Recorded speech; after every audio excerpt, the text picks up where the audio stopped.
Pretty soon after I started quilting, I was introduced to the rotary cutter, and it dramatically changed my entire world. It's changed the quilting industry for almost every quilter that's out there today. Wesley Design, when they designed the ruler, they dramatically have changed that way quilters are quilting. Farmers have had quilters for a long time, but our domestic quilters were at a disadvantage. We never had those amazing products that could advance our skills. So many people say that I can't free motion, that I don't know how to do it, that I'm no good at it. Ruler work is not free motion, it's guided motion. I already know where I'm going, and all I have to focus on is just keeping the foot attached to the ruler until I'm at the end of the line. So it's really a big advancement in helping people to make their quilts as beautiful as they want and really changing the level of skill that our domestic quilters are missing.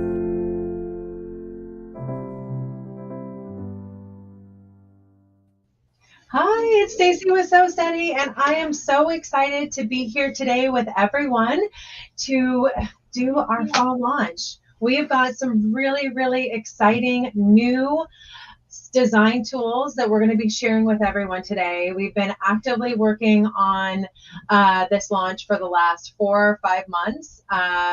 So we've got lots of educators that are going to be sharing with everyone today and being able to kind of get you excited about, I guess, kind of a whole new opportunity for Westerly and your quilting. Today we are going to be taking you into a whole new route for ruler quilting and then being able to combine ruler quilting with embroidery if that's something you might be interested in.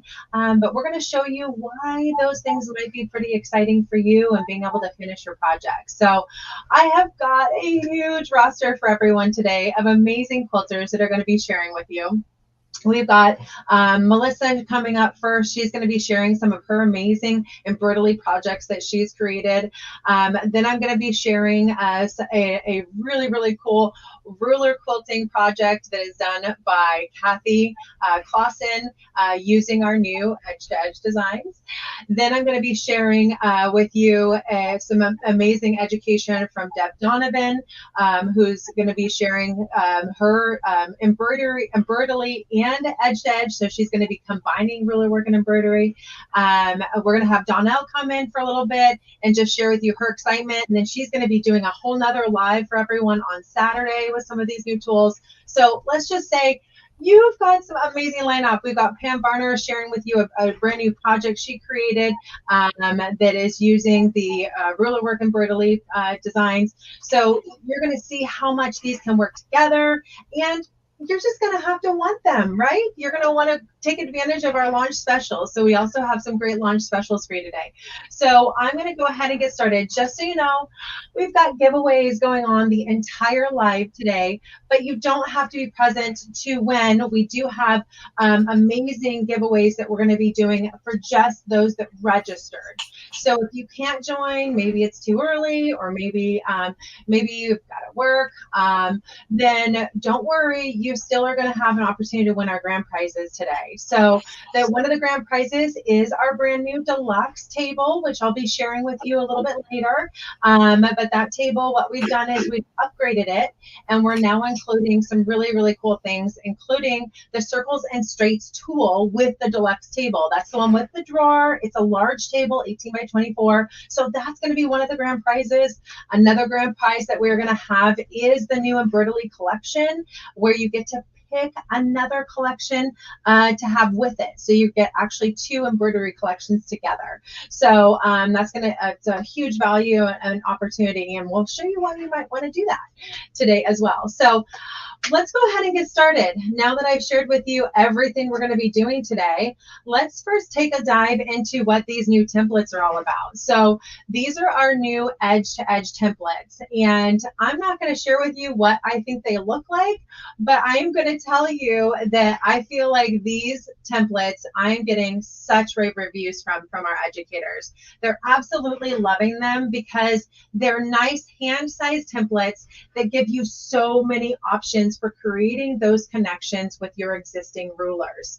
So you're going to have so much opportunity to really create that edge-to-edge look with your rulers. So this is our 2-piece connector set.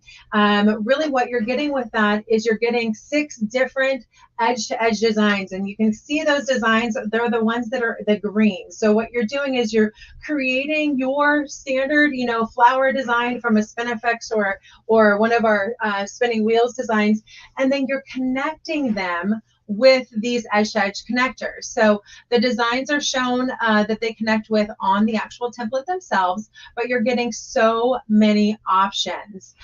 You don't have to have an embroidery machine to use these templates. What we're sharing with you is Embroidelee is where ruler work meets embroidery. We are taking all of our designs that you can create with rulers, and we're giving you the opportunity to create them with embroidery if you so choose, with rulers if you so choose, or you can do both. So our goal is to give you an amazing opportunity to create gorgeous quilt designs that you can do at home on whatever machine you have. So this is our edge-to-edge 2-piece set that is going to give you the opportunity to create edge-to-edge designs with rulers.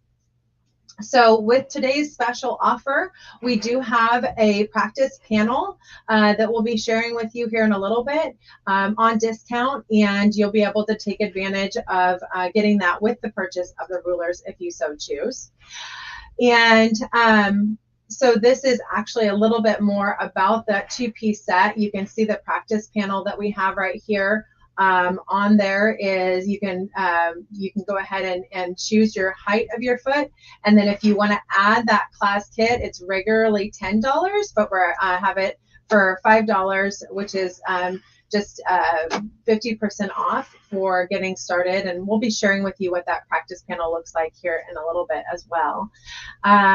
So this is a great way to be able to kind of get started and really, you know, get comfortable with those rulers. So a little bit about this set. We have some of the instruction here for you to kind of check out, but really what we're giving with this template set is we're giving you the edge-to-edge embroidery lookbook for free. And why would we do that? Because that is your guide on what you can do with these 2 rulers. We're showing you all kinds of different designs that you can create using that field space. So if you have your phone handy right now, you can scan the QR code that is on the screen, and you can download your free digital lookbook for the Edge-to-Edge collection, which is going to be invaluable for creating edge-to-edge designs with ruler work or with embroidery. So go ahead and do that for a moment. I'll keep this up for you.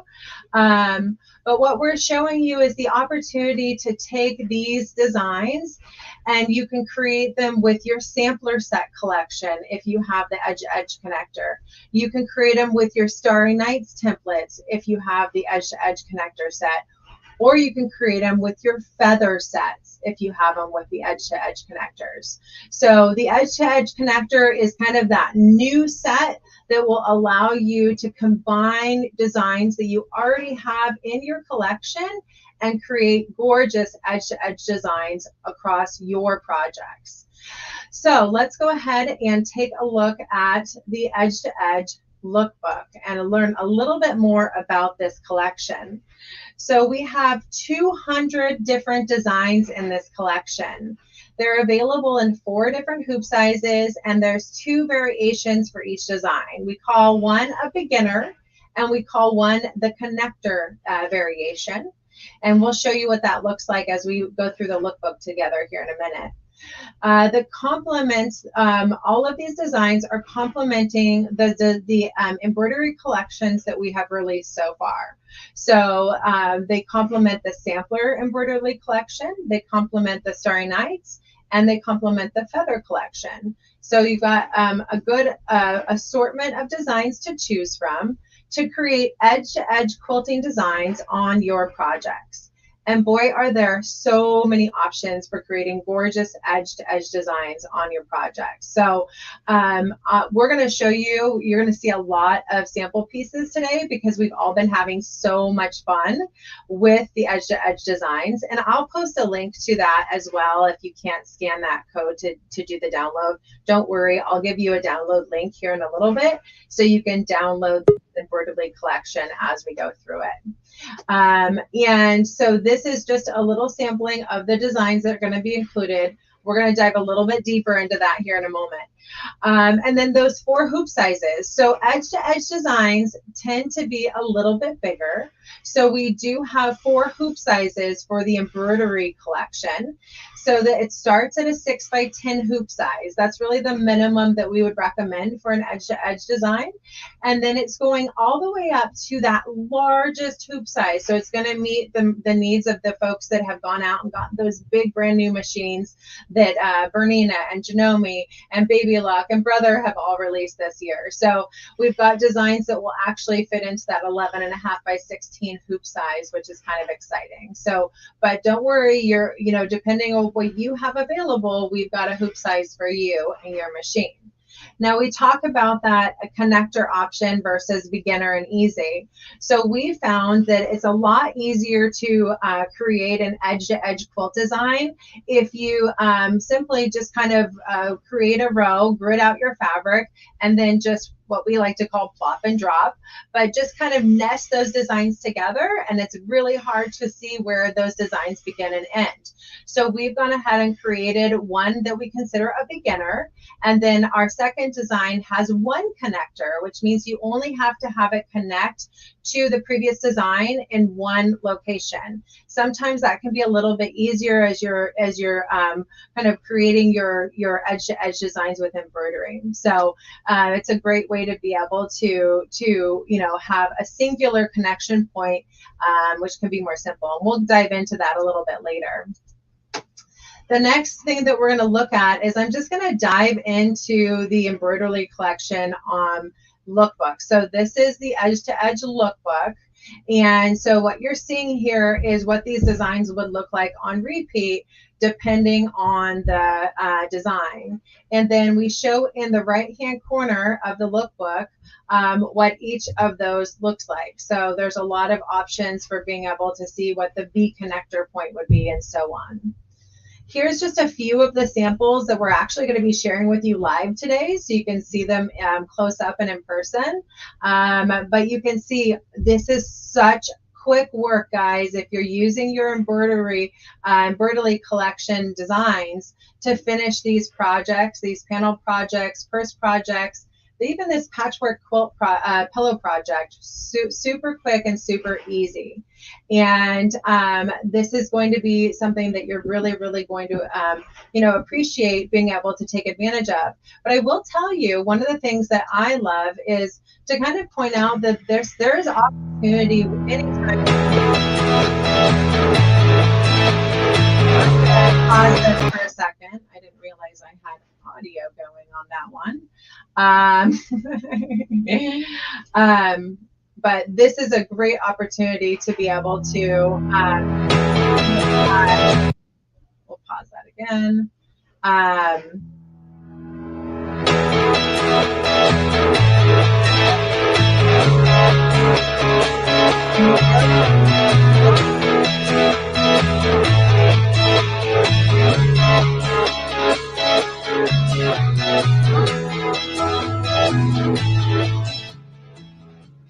All right, so one of the things that I was hoping to show you is these connectors.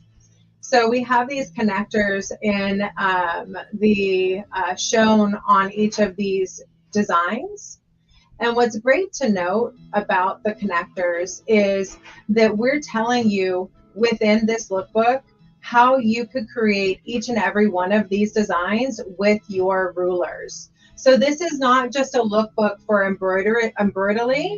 This is a lookbook for ruler work as well. And that's why Embroidery is where ruler work meets embroidery, because we're sharing with you how to create every design that we have within those collections. We're telling you which templates were used and giving you some simple tips on how to create those designs. So we do have a goal. One of our educators, Kathy CLAWSON, who's really been very active on Facebook, has a goal of creating every single one of these designs for you during her lives in 2025. So if you need some extra support on how to create this design or how to create this feather leaf design, then she is going to do those as live video for you throughout 2025, so you have that extra support and not just the lookbook to work from. So here's just, again, a little bit more as far as some of our designs are concerned. The lookbook comes with the designs, exactly. So you're going to get the lookbook, the actual package. I'll show you here in a moment on the screen. Here's a few of our Starry Nights projects. You can see we've been having lots of fun with these designs. But one thing to note about our Embroidery collections is that with the purchase of the collection, you are automatically, and with the purchase of the collection, you enroll into, you register your collection on our So Steady University, and we give you a little link to register your collection within the lookbook. And once you do that, what you're going to get is you're going to get the access to the 3 exclusive club classes for each of our collections. So, and that's something that you can take through your club stores. A lot of our club stores are hosting those classes, but you'll also have that available to be able to access on the university. So that was just a quick view of the actual Embroidery Club collection, or Embroidery collection. And that's the Edge to Edge collection. Again, that collection includes those 200 designs that are available in 4 hoop sizes, 2 variations for each, and then it complements the Starry Nights, the starter set, and the feather set. So what I'm going to do now is we are going to give away one of those collections. So I'm going to go ahead and put this on pause. Let's see if I can do that. We've got some sound back here. It's kind of exciting. There we go. All right, so let me go ahead and bring Donnell in now. Donnell, are you here? Hi, Donnell. Let's see if I can hear you. There we go. Can you hear me now? I can hear you. Okay. So I wanted to bring you on because I was gonna have you share some of your excitement about the new Embroidery and what makes you most excited about that. Well, first of all, I think I'm probably the one that has hounded Stacy for the longest about getting some, not only templates, but some embroidery so that we can actually use these things with some of the templates we already have. And so those connectors are going to be so much fun. And I actually have only had about 3 days to have them in my hands, and I don't have what I was playing with me.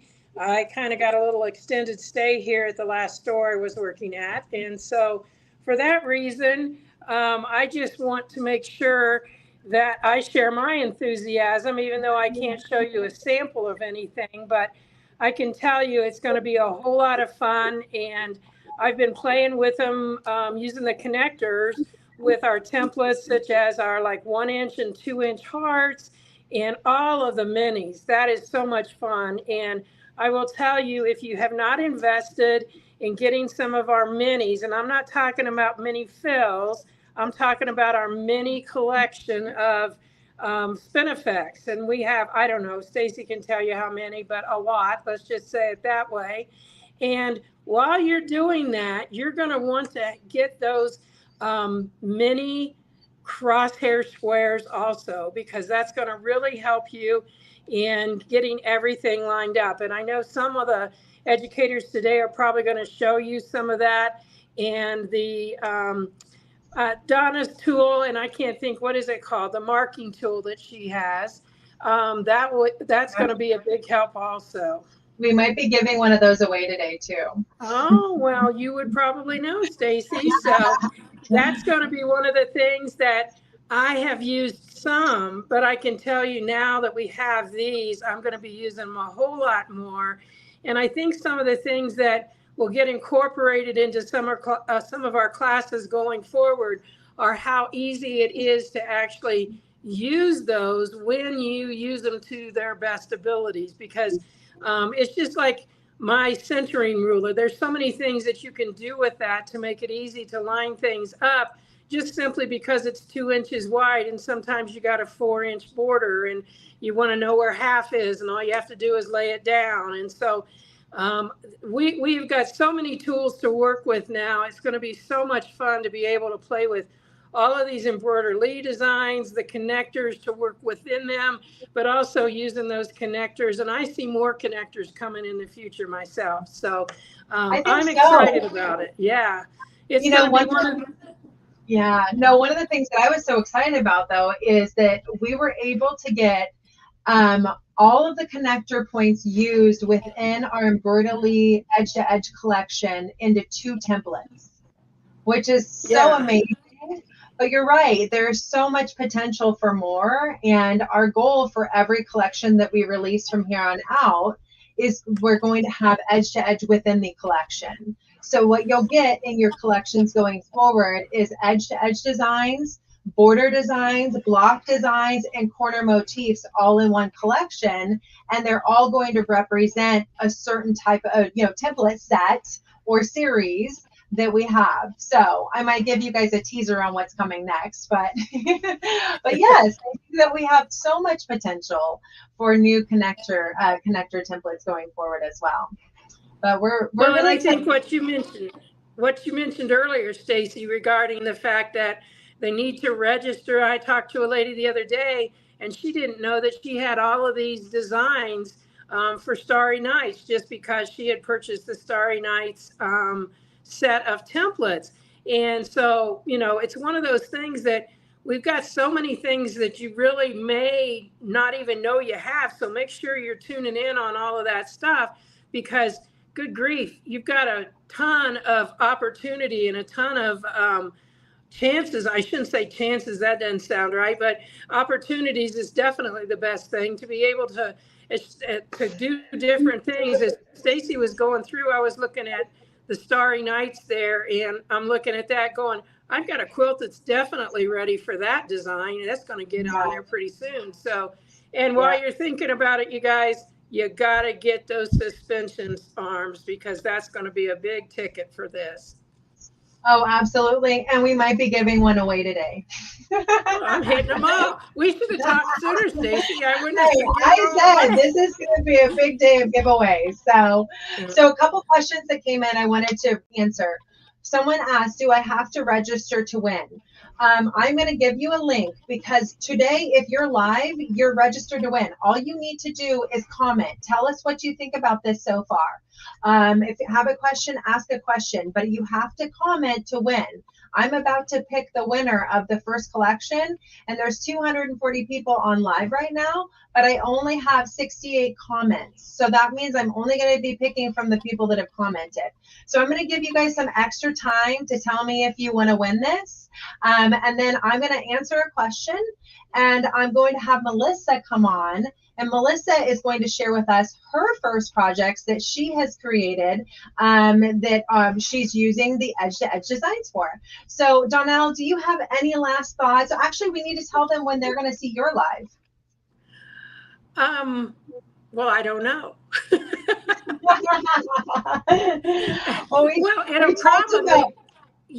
probably be the first Saturday in December on my 5 o'clock Eastern time, 2 o'clock Pacific time. So whatever that first date is in December, that's when I'll be back from Quilt Market and all of that. And we will be good to give us some good fun times to share with you some of these designs that I've been playing with. And she'll have a lot of extra playtime because she's going to be sitting at Quilt Market and Quilt Festival in Houston, guys. So if you want to stop by and see some amazing, demoing and check out these products live, join us in Houston. We'll be in booth 800 and 900 aisle, right on the main aisle, so you can't miss us. But yes, Donnell's going to be pretty busy over the next couple of weeks, so we'll give her a pass. Yeah. All right, so then don't forget, tell us what you think. Tell us if you're excited about these. Tell us if you want to win them. One other question that came in, and then I'm going to pass it over to Melissa. The question was how they don't understand what they're getting here. So far, we have presented two different products. We have presented our Embroidery Edge-to-Edge collection, and we presented our Edge-to-Edge connector template sets. Those two products are actually kind of married together because if you are a ruler quilter and only a ruler quilter, you can use the two-piece edge-to-edge templates to create the embroidery edge-to-edge designs that you see within this lookbook using your existing templates. So what we are giving you, if you purchase the edge-to-edge two-piece template set, which I'll post a link to here in a moment, then you will actually get the edge-to-edge, the digital download of the edge-to-edge embroidery collection lookbook at no cost. It'll just come as a digital download with the purchase of your templates. Now, if you choose to just go the embroidery route, you can do that too and buy the embroidery, which comes with the USB stick that works for all file types. So if you have a long arm, if you have, any type of machine, we have every file type on this USB and it comes with it. But don't worry, because if some point you accidentally lose your USB, all you have to do is register your collection and you'll have access to all of those files online. You can re-download them. We really encourage everyone to register their collection because sometimes we'll do updates. We add new designs sometimes because we just decide you deserve them. And so you want to register your collection and then that way you'll have access. So two products so far. One is the edge-to-edge template set, and one is the edge-to-edge embroidery set. So I hope that makes sense. So I have posted a link. We definitely will encourage you to purchase from our club stores. So we do have our embroidery club stores on our website. I'll post a link to that. You can also purchase on our site. I have did a link to that as well. So I'll post another link. And if you choose to pick up at one of our local stores near you, then you can actually get free shipping. So I have spoken enough. I'm going to pick a winner here in a minute, but first I'm going to go ahead and let Melissa take it away. Hi, Melissa. You're on. Hi, everybody. It's so fun to be here. I'm so excited about the collections. I've always loved embroidery and I've always loved our Westerly design templates. So to have them married together with our new embroidery designs I just absolutely love it. The possibilities are endless. So if you're like me, I am new to doing embroidery, and doing an edge-to-edge embroidery even was a little scary at first. So I'll show you one of the first projects I did. This was one of our patchwork projects of the month, and it's just a small little, I guess you wouldn't even call it a quilt. It's just a small little topper, I guess, table topper, and it was all patchwork, but we decided to do an edge-to-edge on it. Hopefully you guys can see that. So this is one of our first designs we came up with. Maybe I'll get a little bit closer. I don't know. Let me know if you guys can see that. Yeah, we can see that. Good. You're good. Okay, good. So this was one of the first ones we came up with, and it's from our sampler set designs. And it was a little dense, so we were still kind of figuring out our designs, but I went ahead and did it on this one. And it worked out great. This one actually had the little connector. So you basically put your design, you hoop it, and then your next design, you use one of the little connectors that are already part of the design and do your next design. So someone commented, and I do want to comment back. They said those are tiny. Yes. So just so you know, we don't offer those designs anymore. That tiny.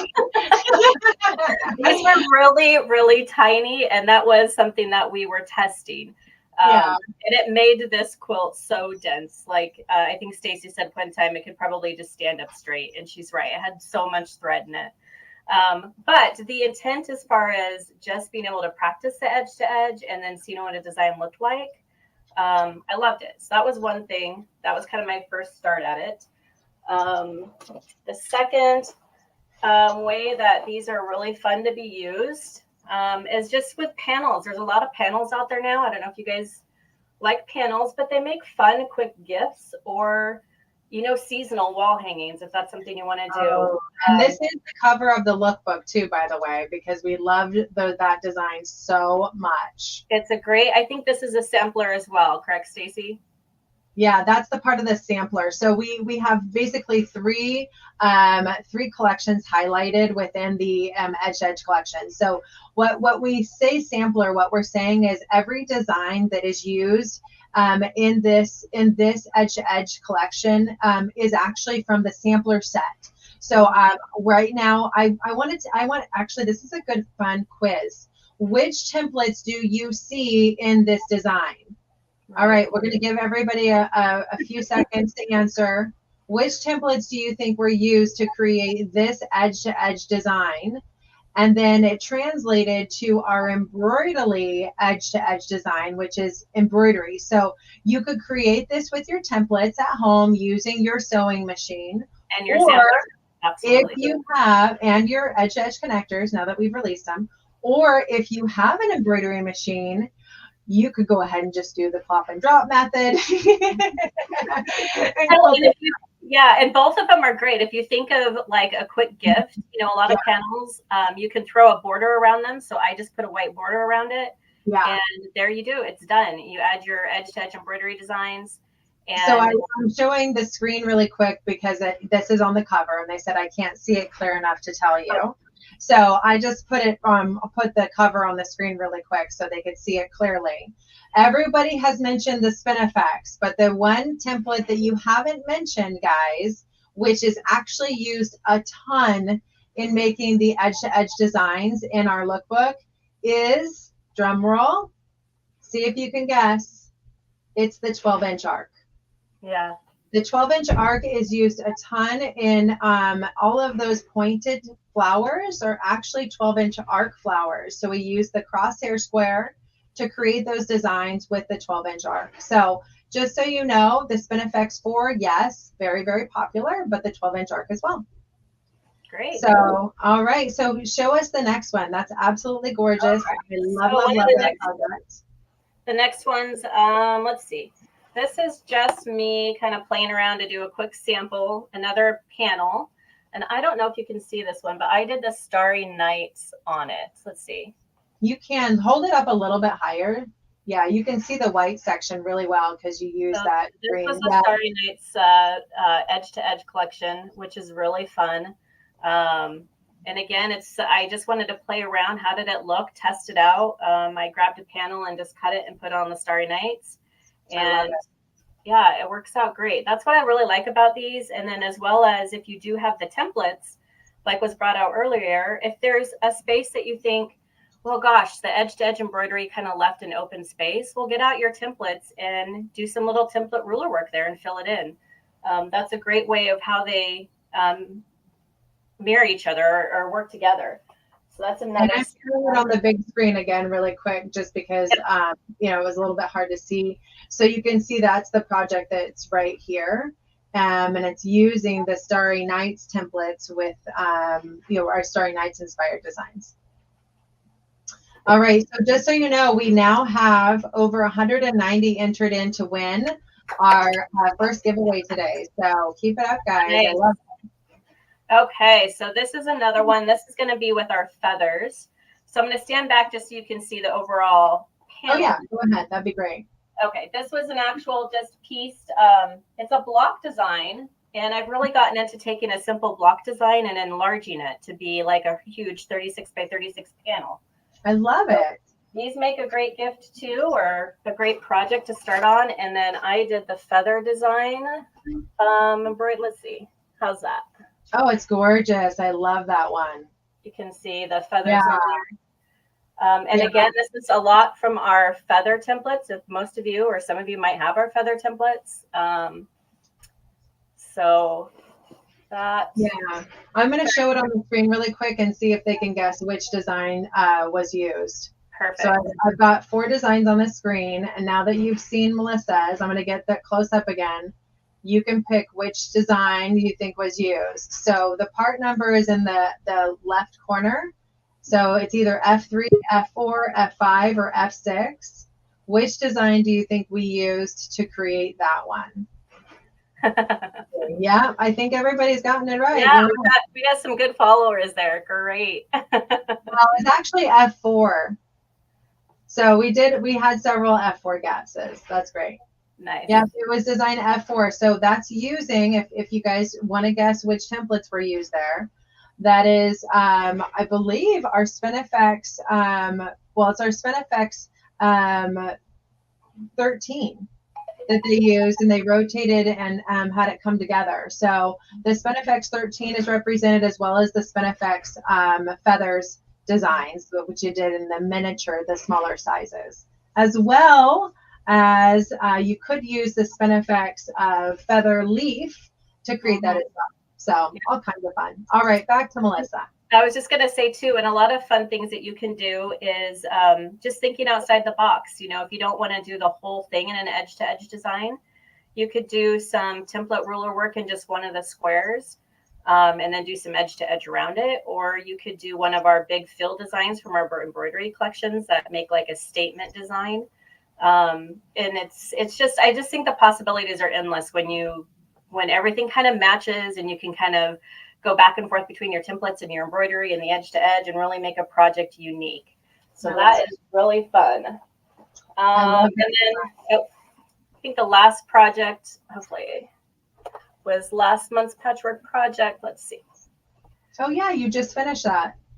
Yeah, so there might be some better photos. But this was a feather edge to edge too. And I just did a table runner, piece table runner. Oh yeah, you can see it pretty well right now. Can you see it? Okay. Yeah. And I think that this was only like, I want to say there was 10 hoopings I did on this. And it filled it really nice. And then there was a couple places that I came back and I actually just did a little ruler work where I thought maybe it needed some more, I love. And that's something that we're really going to talk about a lot today is, Embroidelee is where really work meets embroidery. And I don't know how many of you have done embroidery where you're, doing all the hoopings and then you're like, oh shoot, I need like half a design right here. Right. I need, so an easy way, it's aside from putting it into the software program, redesigning, and if you're that lucky and you're that smart to have all of that, then do it. But you could also throw down your feather ruler or your star ruler, and you could easily finish that project by adding a feather here or a star there and be able to complete it. So and I've done that a few times. Like Stacy said, it's very, I'm not a big math person, and I kind of just wing it half the time. So it's very rare that by the time I get done, I had the right number of hoopings with how big my project is. And then that's what's great is you can just come back and be like, oh, well, I don't have a whole nother hooping to go, or I can't resize it enough. Bring out your templates or bring out some little motif designs that we have, and fill in the blanks. Exactly. Yes, every single design is created to be used with the embroidery machine, and it works for long arm too. So so far, our collections as we've released them have had fill designs and bead stitch designs in them. And so we've had to sell the long arm files separate, the long arm USB separate. But because this is only quilting designs, it's only edge to edge, we are putting every single format on one USB. So long arm, domestic alike, you can do it. Now, if you're not an embroiderer, don't worry, because you can buy the edge-to-edge templates, the 2-piece template set, and you can make these designs with your existing rulers. And that's what I'm going to show next. Oh, so, I love it. Yeah, so this is from one of our educators, Nan in Sweden. Some of you might already know her. She does not have an embroidery machine, but she loved the idea of doing edge to edge with templates she already had. So she already had our Westerly design templates, and she created this little sample panel showing how you can do edge to edge using a little connector to connect all the designs. And so that's a great way. If you don't have an embroidery machine, you're not going to be left out. That's what those edge to edge connector templates are great for. Just helping you make those little swig the little connector lines and give you a whole new look for your templates. So that's one example. It's just so fun to be able to really kind of create these designs now with the edge-to-edge connectors. This is another one she did, and she used actually a decorative thread on it. It's kind of a shimmery decorative thread, but showing how you can use the templates and make a great overall edge-to-edge design. Very creative. She even did a little edge-to-edge and template. Oh, yeah, back it up a little closer, actually. Sorry. A little up there. You can see it. Yeah. So she did some template. This is all with templates, and she did a little bit of template as well as connecting the designs all the way around in the back of a purse. So Megan is so talented. Yes. So that is, I think, all I have. Well, you've been busy. You've been very busy. And I actually have a couple samples of yours that I'm going to show here. So don't worry. Okay. We've got more to show. All right. Well, great news, guys. We have 209 entered into our first giveaway. So you guys have been busy sharing and doing our little quizzes on the templates used. I hope we all like a little quiz along the way. And now I'm going to go ahead and pick a winner. How does that sound? Should we do it? Should we pick a winner? Show it on camera. Does it show on camera? Oh, there you go. Yeah, there it is. So we're going to pick a winner, and the winner we're going to be picking is for the, oops, I hid my screen. We're going to be picking the winner of our edge-to-edge collection. So this is the $75 edge-to-edge embroidery collection. So that's the first giveaway for today. And so here we go. We are picking a winner, guys. All right. And the lucky winner is Rhonda P. Congratulations, Rhonda. You are the winner of the new edge-to-edge template set. So go ahead. I'm going to do a little reminder. If you haven't joined us for some of these lives in the past, in order to take advantage of your giveaway, you need to email us, and we need to be able to get your address and to ship off your prize. So don't forget to email us, and then we will go ahead and get your prize off to you. All right, so I feel like we've answered most of the questions that have come in so far. So we now are going to be presenting to you a live video or a video, but Kathy is live. So I'm going to bring Kathy on now as well. Hi, Kathy. Are you here to, you can share with us a little bit about where, oh, I got to bring you in. There you are. Hi, Stacy. Made it. I made it. Thank you so much for joining us. Well, I am really excited to share with everybody your first project, because you have created a really fun project using the edge-to-edge connectors. I have. So tell us what you think about the connector templates so far. I love them. I absolutely love them. I love the diversity. Just by turning them a little different ways, you have so many different looks you can give it. Yeah. So, yeah, it's not like, there we go, each one. You know, I don't know how else to say it, but I do love them, and I had fun working with them. And what else I liked about it is you can put things as close together as you want or as far apart as you want. You know, some people that I found over the years, some people like to have that real high loft batting, and they want their quilts to be really soft and cuddly. Yeah. So use the templates further away from each other. Me, I like to quilt everything to death. So when you get under one of my quilts, it's like sleeping with sandpaper. Okay. So it could stand up. We were talking about how if it's real dense, you can stand up. Yeah, exactly. I love it. Well, we're excited to share your video. So definitely ask questions along the way, and we will answer those questions after this video. Kathy has actually got about a 30-minute video for us where she is demonstrating using the edge-to-edge connectors. And so I'm going to go ahead and have her take it away with that. And then we'll go ahead and dive into our next giveaway, because we do have a giveaway that we're doing next. Let me go ahead. My video, I think if I click it, it'll go. Let's see. No, I've got it right here though. So I'll just bring it over so I don't have to try to do it that way. All right. So the video is queued up. I'm going to go ahead and have that take it away, and then we'll be with everybody again and be picking a winner for our edge-to-edge template set. Welcome. So happy that you could be here today with us as we launch our new Meandering Squiggles connector. With this beautiful connector, what we're going to be able to do is take a whole lot of templates, or just a few, whichever you prefer, and make them into an edge-to-edge quilting design. The nice thing about it, no two quilting designs will look the same. And what we've got is we've got this very well marked. If you look, A is right here, and this is what it will look like when it's stitched out. B goes from here to here, and this is the stitch path. C goes from here to here, and other than looking like a smile, it also has a beautiful quilt path that can be connected.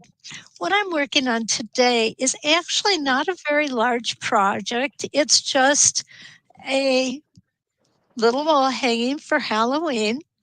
So what I've decided to do is bring out my Starry Nights. I think you all know how much I love the Starry Nights. I use them every chance I get for every project that I can do it, and it makes sense. So let's take a look at what we're going to do. What I'm going to do is I have marked my outside perimeter, and I'm going to start and stop a little outside of that, because remember, our fabric tends to shrink up just a little bit as we quilt it. You can see that I've got 3 staple tape dots here, and I'm going to hold my threads, and I am going to stitch over to this side of my meandering squiggles. Okay, taking my first stitch in place. Now remember, this is an arc, so what we're going to want to do is we're going to want to keep those stitches just a little bit smaller. And it looks like I could have put my foot down just a hair. I'm not going to worry about that until I get to the point where I'm going to stop stitching, unless, of course, it starts skipping stitches. Okay, go ahead and move that down just a hair. And that is because I do have the wool batting in there, so we can compress it just a little bit. So here is my Starry Night, and this is the 1-inch star 1. And I have gone ahead and stitched my squiggle meander. Now what I'm going to do is I'm going to go ahead and I'm going to stitch 1 rotation of the template. Now, I have to decide what direction I want to go into next. I think I want to go in this direction. So what I'm going to do is I'm going to go ahead and start here, because that is where I wanted to start. But I'm going to have it stop in a different area. And that's so easy to accomplish. Let me show you that. I'm going to take nice small stitches, because this is a very small template, and I like to try and make sure that the stitch length matches the template size. Not saying that if it's a real big template, I take real big stitches. I don't. But when it is a smaller template, I do tend to shorten those stitches just a little bit. Okay, so I'm going to stop right here. So what we've got going on here is you can see I've got my meandering squiggle here. I have my star. Now what I want to do is I want to come back up in this direction. So I'm going to go ahead and I'm going to stitch, and you know what? You can put it any way you want. And that is the real value of this. Now, if I wanted to, I could come back down this way and then pick it up over here. And I will do that. I'm probably not going to do it on this one, but I will do that. So here we go. I'm going to come up.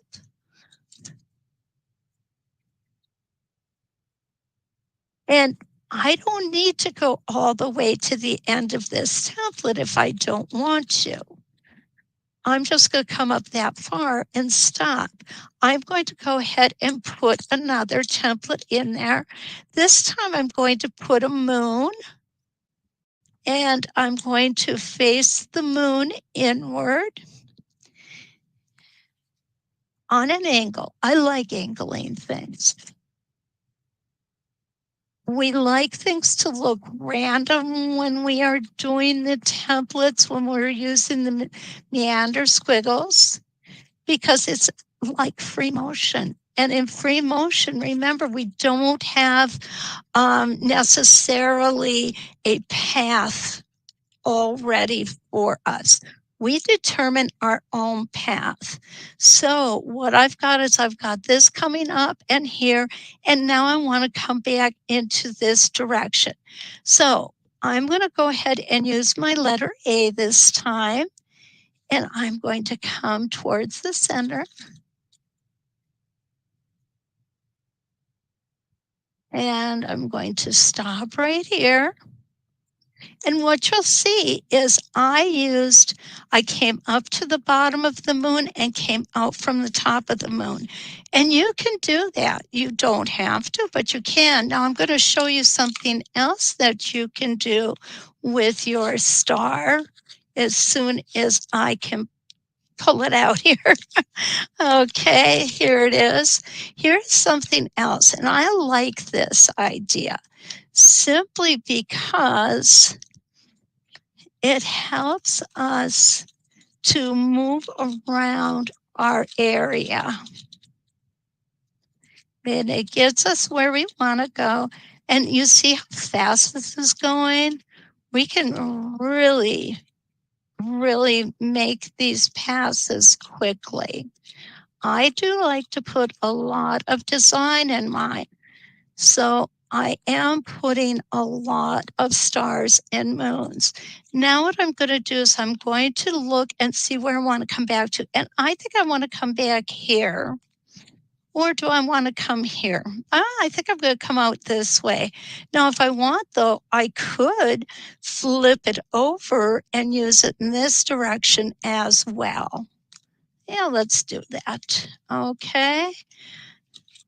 I think I'm going to just miss that star point by coming out. So now we've got another totally different look using the same meandering squiggle. Now, I want to come down back over here, but I'm not really keen on putting another star or moon right here. So what I want to do is I want this to make a really nice, smooth curve.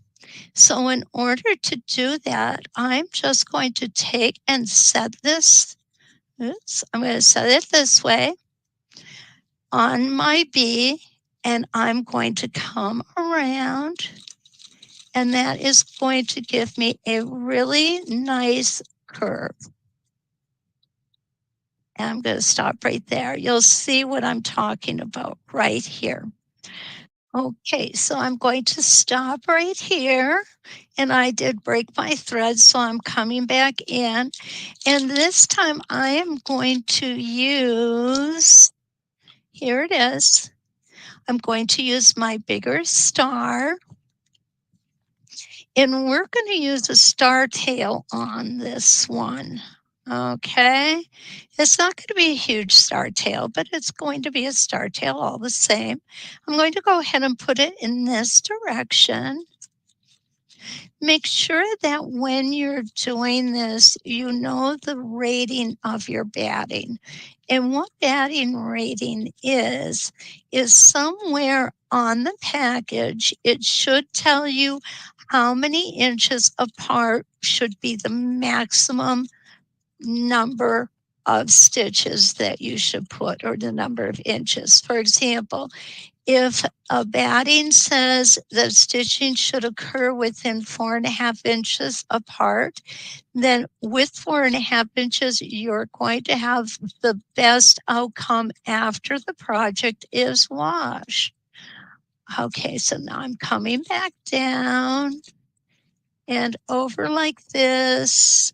And I think I'm going to put my star tail right there. I think that would be a great spot for it. Okay, and we're going to pretend it's coming this way. And around we're going to go. Again, remember, keeping those stitches just a little bit shorter. Okay, so now this is going to be real easy for us to put our meandering squiggle on. Whoops, wrong place. And we can come out here and come over this way.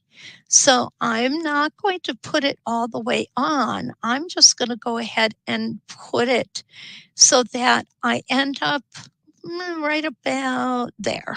Okay. As I said, this is something that you're going to design as you go along. You're going to decide where things look good and how you want them to be. So let's go ahead, and we haven't had a moon here recently, so let's go ahead and put an eclipse moon in.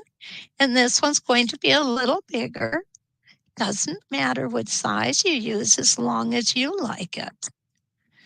And I am going to do this moon so that I start at the top, come around, and then I'm going to come back to the bottom. This is just going to fill in this little space here very nicely. Keeping those stitches smaller.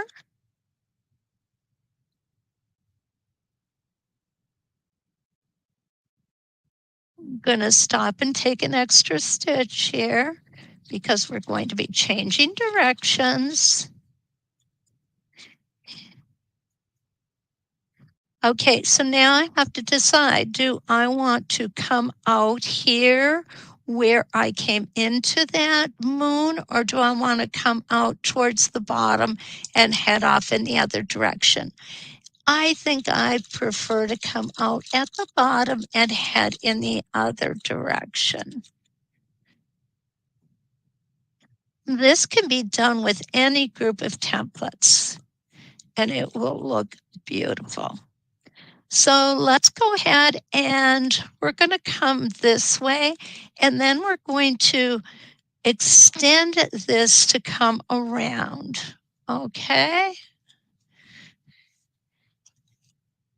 Whoops, there we go.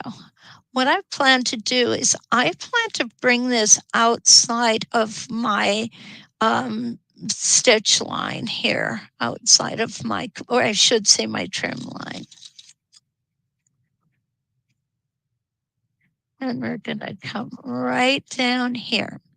Now, what I can do is come right back with that, or I can come right back with a different one. And I'm going to try them all to see. This is the one I like the best, I think. So I'm going to go ahead. I'm going to flip that. I'm going to end up over here.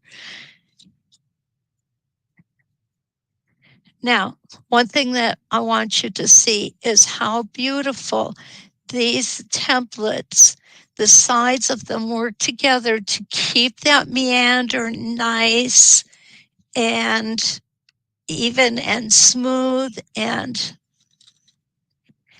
You will not be able to tell where one ended and one starts. And that is the goal for when we are doing free motion stitching, right? Okay, so we're going to come up and I'm going to come this way, I think, right along here. And again, you won't be able to tell where I switched my templates. And I'm just turning it a little bit as I move along, because what I want to do is put, there we go. What I want to do is put a large star here and then take off in this direction. So let me grab a star 1, and this one's going to be the 2-inch, and we're going to put it coming in this direction to fill up this space right here, because that's what we're doing. We're filling spaces. And it's kind of nice that we can take and break these spaces down a little bit.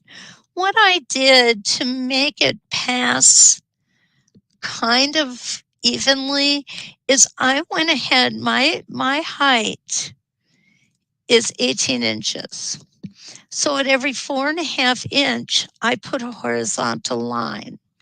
And what I'm doing is on each pass, I'm trying to stay somewhat close to that horizontal line, but leaving myself room to come down from the top and to have this part.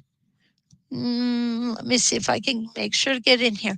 You see how this one comes over the 4.5 inch line. So we call that nesting. So these designs are going to nest one row inside of another, and it's going to make for a very smooth transition from one row to another without any really sharp demarcation. Here we go. Nice big star. Star number 1, this is. And you'll notice I don't speed up for a larger star. I go pretty much slowly on every star, no matter the size. Okay, there's our big star. Now I want to come up and around. So let's go ahead and let's get our meandering squiggle here. And I'm going to turn it so you can see what I'm doing. I'm going to come this way. And then I'm going to decide once I do which direction I'm going to go in next. If I'm going to keep going up, which I can do. And a great way to do that is to go ahead and flip my template and just follow that same line of stitching. And what's beautiful is you can't tell that join is literally invisible. Isn't that awesome? I love that. Absolutely love that. So far, we're getting this really looking good, guys. Really good. What do I want to put in there? I think what I want to put in there is another shooting star. And this time I'm going to make the shooting star just a little larger. So this is a 2-inch star 4. And we're going to have it shooting this way, okay? So here we go. I'm just going to come in. I'm going to go ahead and nice and slowly stitch that star in. Take your time. And surprise, I just dropped something. Oh, you guys know I have to drop these. It's just the way I roll. And one more point, and we are at the beginning. Okay, I'm going to go ahead, and now I'm going to take, let's see, this star tail I think would be a good one, and I think we should have it point in this direction. Yep. So I'm going to take my first stitch in place, nice and easy, all the way around. Don't forget extra stitch here, and one more right here. And I'm going to stop. Okay, look at how cool that is. Now, I have another dilemma. No, it's not a dilemma. It's just a decision that I can make. I can bring my meandering squiggle over here. I also can come back on the meandering squiggle and come this way. Traveling back is fine. There's absolutely nothing wrong with it. I just prefer not to if I don't have to. So if I come around this way, I can fill in this entire area here without traveling. So that is what I'm going to do. And this is where the C component of this template works so well. I can just come around in a semicircle. It's not a circle. It's not a half circle. It's just a beautiful arc. I'm going to stop right here. Now what I can do is just twist the template, and I'm going to keep on going here. And I'm going to choose a place to stop that I think looks appealing, and I like right here. Is there some kind of formula? No, absolutely not. It's just what I think is going to look nice. I want to put a moon here, so I'm going to go ahead and put a new moon here.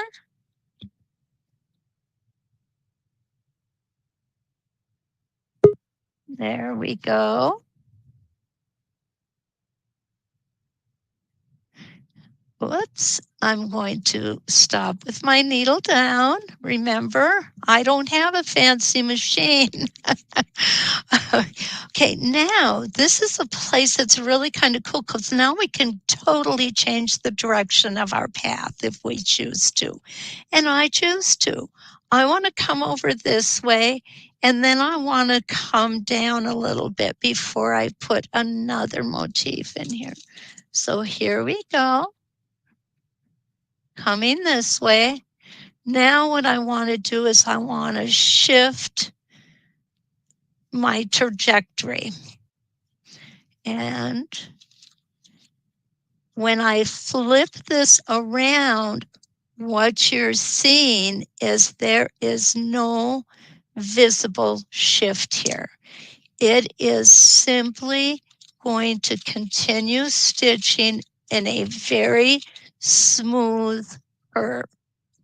Okay, so let's go ahead and put another star here. Let's pick,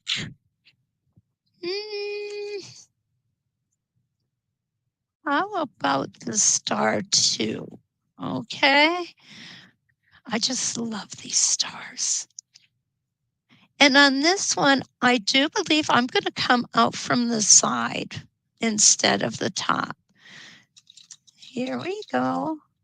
Nice and easy. Almost fell off of that little cliff there because I was going just a little too fast. Or as my mother would say, getting kind of big for your britches there, aren't you, girl?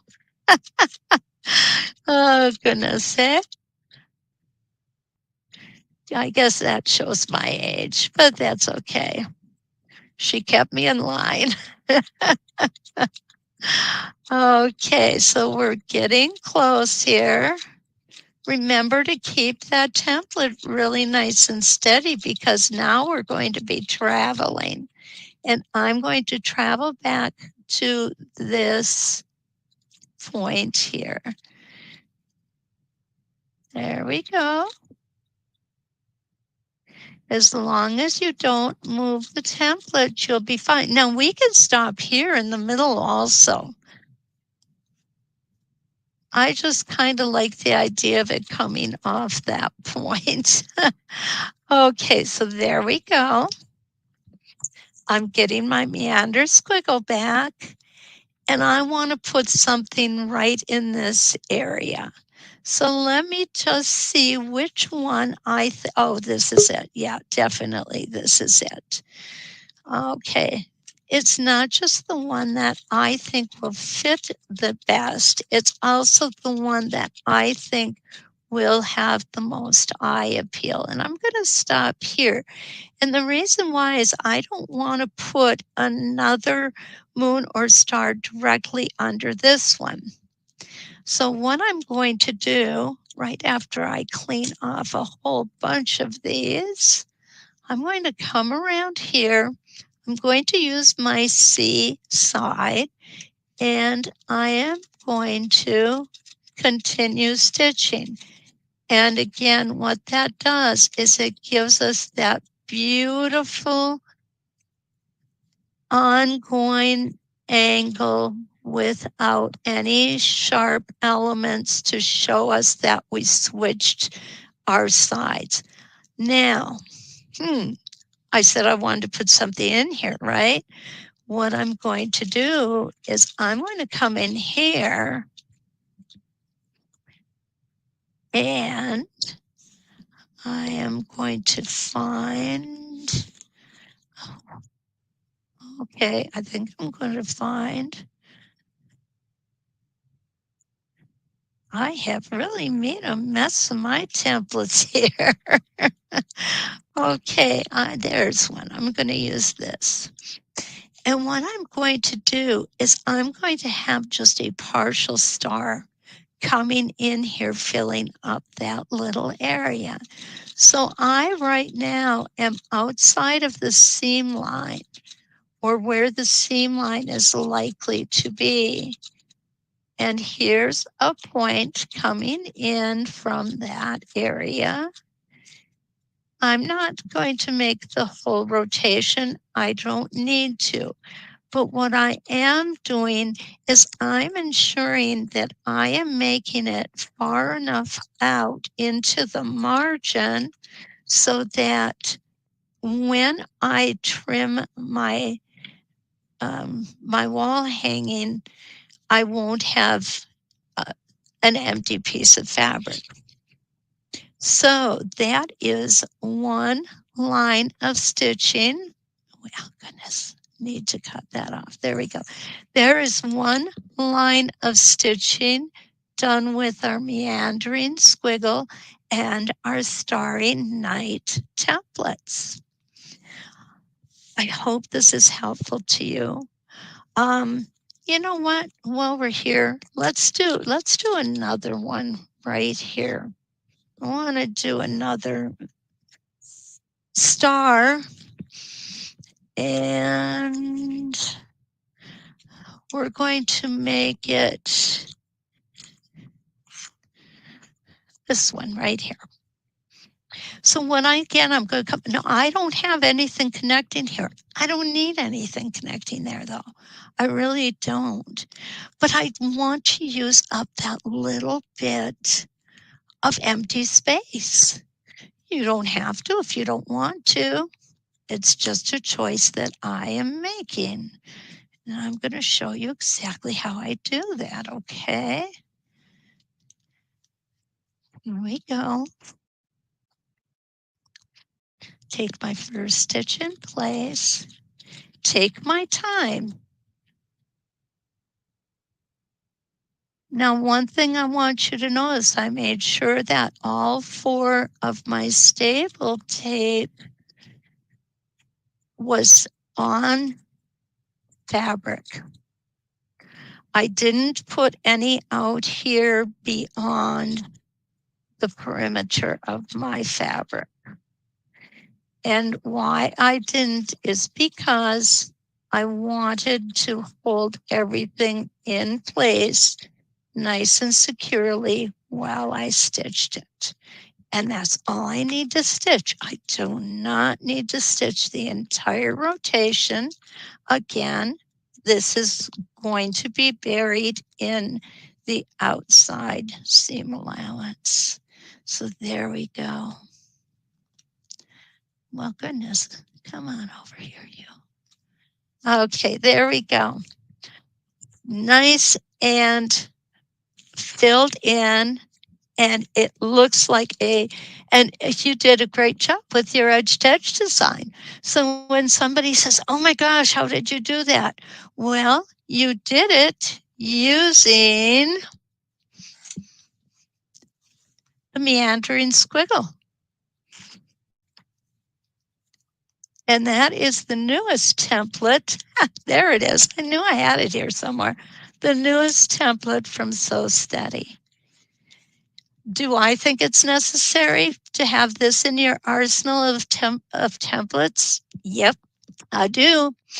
I don't think you can go wrong with it. I certainly hope that I've given you some ideas on how to use it. And I hope that you decide you can't live without it. I want to see what you tried with it. I want to see your success with it, because it's a pretty tough one not to be successful with. Please go ahead and post your pictures in Westerly by me. Let us all share in your creativity. So until we meet again, let's quilt. Thank you so much. We absolutely love that. You are very talented. There was lots and lots of comments about just how amazing you are, Kathy. So I really appreciate you sharing that. Any thoughts? I know there was a lot of questions that I starred during your video, so I was going to answer some of those. But before I do, I wanted to remind everyone that we are giving away the 2-piece connector set, and I'm going to actually sweeten it a little bit. I'm going to give away something else with it. Are you guys ready for this? Not only am I going to give away the 2-piece connector set, but I'm also going to give away the amazing new pattern. So we're going to give you a practice panel. It is going to require that you have some of those Starry Nights templates, or you could use this practice panel with whatever templates you have, but you're going to get the 2 edge-to-edge connector sets, and I'm going to give you the practice panel to play with. The practice panel does have instructions that guide you through creating the design on the practice panel, which is the Starry Nights design. So you would have to buy those templates separate, or like I said, just use a different template and have fun with it and see what you create. I think that you did that super, super well, Kathy. So did you want to go ahead and answer some of these questions with me? Sure. And thank you so much. You know, I am so humbled by your comments. I really am. It is just, it blows me away. You know, I love doing this. I love being all, having you guys. You're all my best friends. What can I say? Oh, you're so sweet. I love that. Well, we love being able to share everything you do, because you've been so active and giving so much live education this year. And you just, yeah, you are. You're so, so creative. It's so amazing to be able to have you part of our team sharing. So Thank you. love it. Yes. Thank you. So a couple of questions that came in. Why are the templates shown with different colors inside of them? That was you coloring your templates, Kathy. Yes. And that actually was Leonie West's idea, and it was an absolutely wonderful idea. She had us do it for the Starry Night collection. And after doing that, I started doing it with a lot of my other collections too. It's just when I get going, I end up with just tons of stuff all over my desk. And it's so much easier to say I want a 1-inch a 1-inch template, and I know it's got a green color on it. So I can pull anyone that's got a green color is 1 inch. Okay, that does. I remember that leading back to the Starry Nights big project quilt that we did a couple of years ago. Yeah. So someone asked, will you be showing the connectors with the work of Spinifex templates that start in the end in the center? And so I actually do have a template that I was going to share today on a project. So if we have time, I'm going to pull out the project that you see right here, and I'm going to add a Spinifex feather template to it, because it needs one. It needs one right in the bottom. You can see there's no stitching right here. And that was me saying, I don't want to have to get out the design program and do a half of a design here. I just want to throw down a Spinifex feather and finish it. So I saved it for you guys. I'm going to throw down that Spinifex feather later today. We do have several other educators coming on though. So if they end up showing it, then I won't. But I am really excited to share that. That's one of our feather designs there. But all you have to do is backtrack. One of the really awesome things with quilting with templates is that it's guided free motion. Someone mentioned that too. It's guided free motion. You have a guide so you can stay on the same stitch line. So going and backtracking over the stitch line isn't scary. It's not something that looks bad. In fact, sometimes people do it 2 or 3 times to make the design pop. So absolutely, that's encouraged to do that. So you can, get to where you need to start and end. And be able to keep going. So we absolutely love it. And then someone wanted you to show the loop connector, but don't worry, we're going to share that later. So you're going to see that loop connector. In fact, I think that Pam is having a lot of fun with the loop connector. So she'll be enjoying that as well. So just as a reminder, someone said they're confused. Where does the Edge to Edge collection fit with the connectors? Hopefully you're kind of seeing how these can work together. If you have an embroidery machine and you have the ability to quilt with rulers, you can use these together. Or if you're just a ruler quilter, we now have the solution for you to create this, as Kathy just showed, all on your own with just the quilting templates.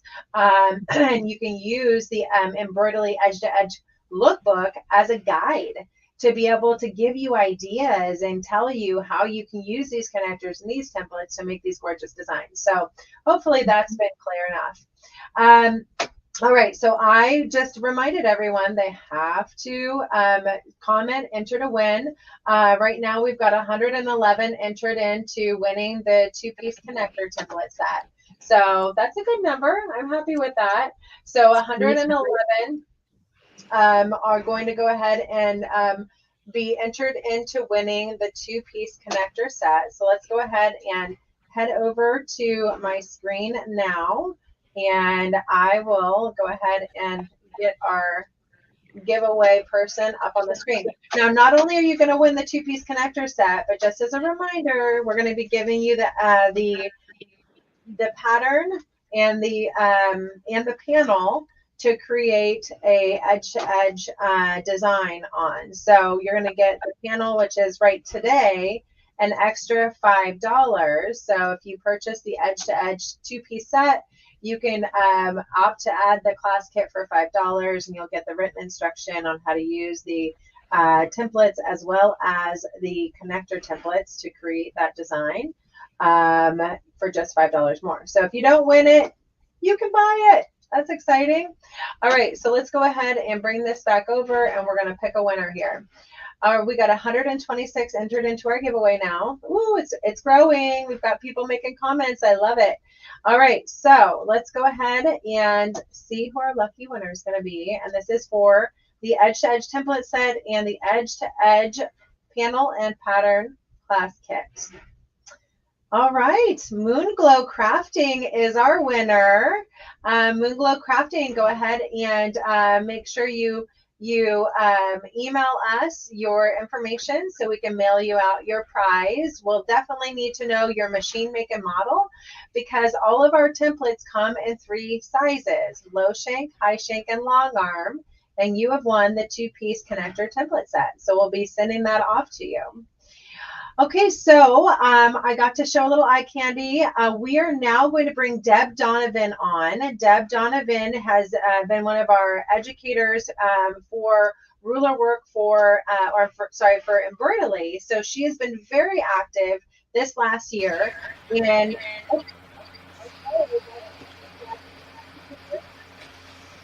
hi.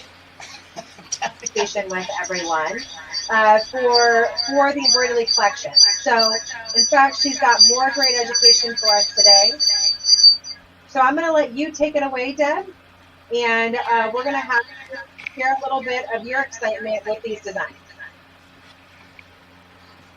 So I have 2 screens today, but so we're going to watch me on the embroidery machine right here, and then we're going to switch cameras and go over. So I am right here sitting between the 2 cameras today, but the Edge to Edge collection when we talked to Stacy about it, I was so excited because this is, like Donnell said, what so many people have been asking for, and it lets us fill all sorts of spaces, borders and blocks and quilts with ease. And so I wanted to show you just how easy it is to use the Edge to Edge collection on really any embroidery machine. So what I have here is a 6x10 hoop for my machine. It's by far not the largest hoop that I have, and I am going to use just the hoop by itself. These designs stitch out so quickly that this one right here is going to take about 1.5 minutes for the first stitch out. And it might get kind of loud, so I'm sorry. Oops, I pulled the bottom thread out. Oh. You know, it's funny that I was sitting listening to Kathy, and she had a lot of the same comments and thoughts that I did when it comes to this. When we put these edge-to-edge embroidery designs together, we intentionally took all the designs and resized them a little bit and rotated them all. So there's not a straight line to be found. You can't, it's almost impossible to line anything up from top to bottom, which means that you don't have to be precise. You can be whatever you need to be, whatever your quilting ends up looking like. And these designs are so forgiving to not being exactly lined up, which I'm going to show you in another 400 stitches.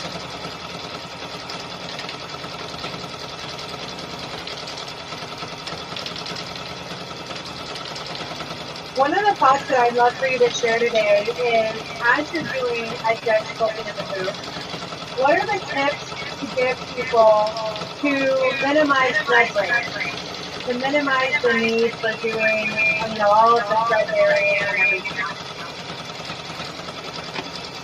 Then that's right. These just trace right across each other. One continuous hooping with no thread breaks inside of it. And we are closing in on the end of it right here.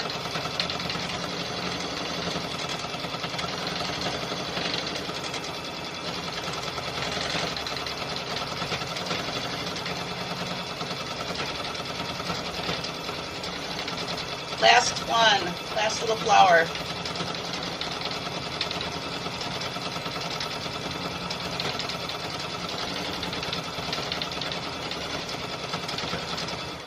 Okay. Thank you for your patience with that.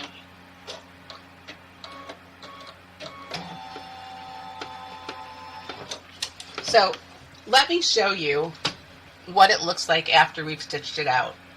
I've got a blue marking line that I marked with a friction pen that when I hooped it, I just lined up this center line with the center points, the center line markings on my hoop. That's the only alignment that I did. And if you look at this design, nothing is lined up straight with the hoop. Even this big piece in the center is not on the center line. So when we go to rehoop this and restitch it, we will be perfectly fine no matter what it looks like. And so that's what I'm going to do. I am going to rehoop real quickly, and we'll stitch another one right down here at the bottom so you can see just how easy it really is.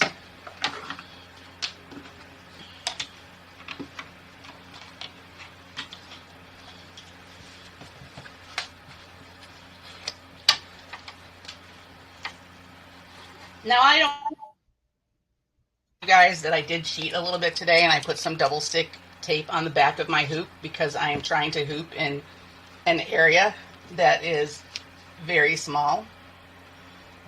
But normally I wouldn't go through the effort. I just hoop it straight up.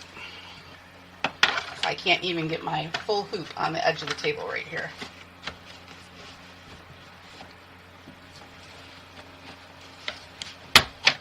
Come on.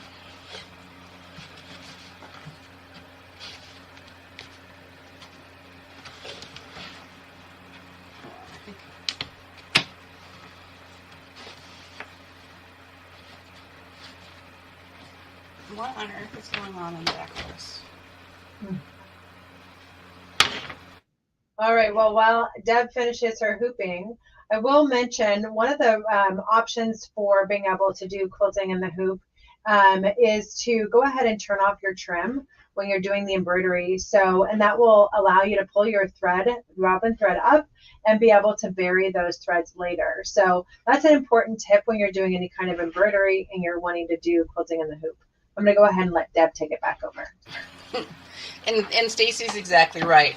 This one design does have a tie-off at both the beginning and the end of it because I didn't turn them off on my machine, but there are a lot of machines you can turn that off on and pull your threads up to the top. So here I've rehooped it. The center line's in line with this again. And so to do the next hooping, literally all I need to do is put it back on the machine. Hold on. I did not realize that my light was causing so much glare. If you can't see anything, it's no fun if you can't see it.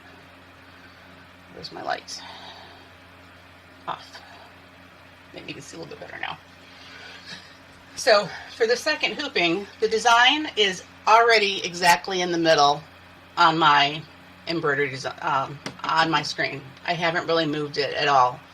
So all I need to do is, using whatever kind of capabilities you have on your machine, is I need to figure out where the top center of the design is.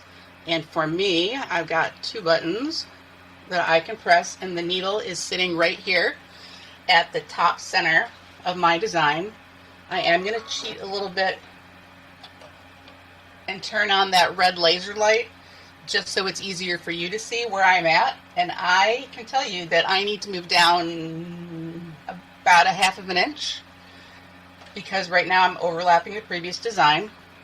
So all I need to do is move down about a half of an inch, and I'm still lined up at the top. I can come down here and check, and I'm off by a little bit down at the bottom, but this design is so forgiving, it doesn't really care. And then there goes the next hooping, just like that. They're super, super fast stitch out. My machine goes about 1,000 stitches a minute, and this is one of the longer designs. It has, well, for the 6x10 hoop, and it takes 2 minutes to stitch out. A lot of them are a little bit shorter than that, but this one's got lots of flowers and lots of loops in it, and it's one of my favorites.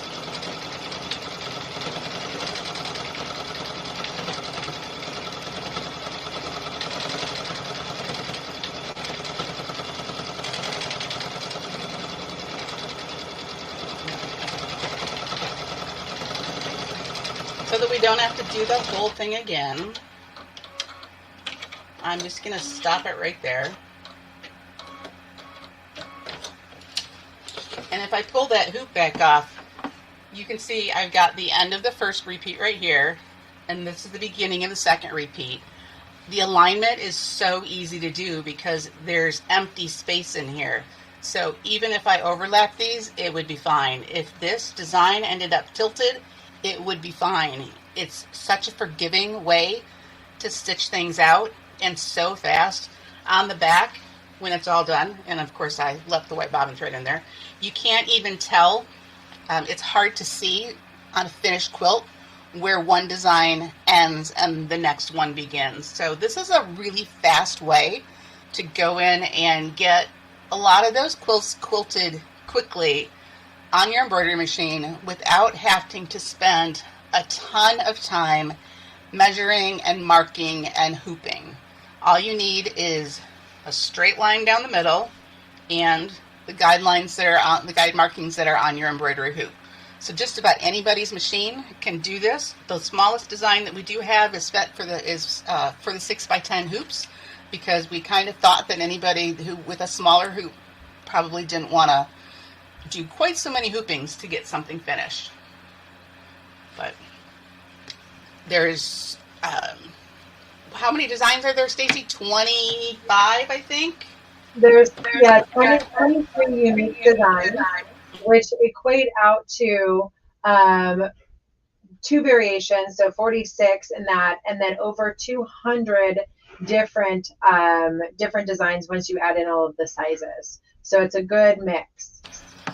And this is the designs without the connectors. We also have a version of the design that does have a connector. So while these two designs are completely separate, the rest of our designs, we have some with a connector on them. And we put the connector only on one end, and it doesn't sure look like this, but we put a connector on one end only of the design, and that's because it's easier. You have to get to line up this point right here at the end of the connector to any place on this little flower right here. So you get to put this point anywhere on that flower.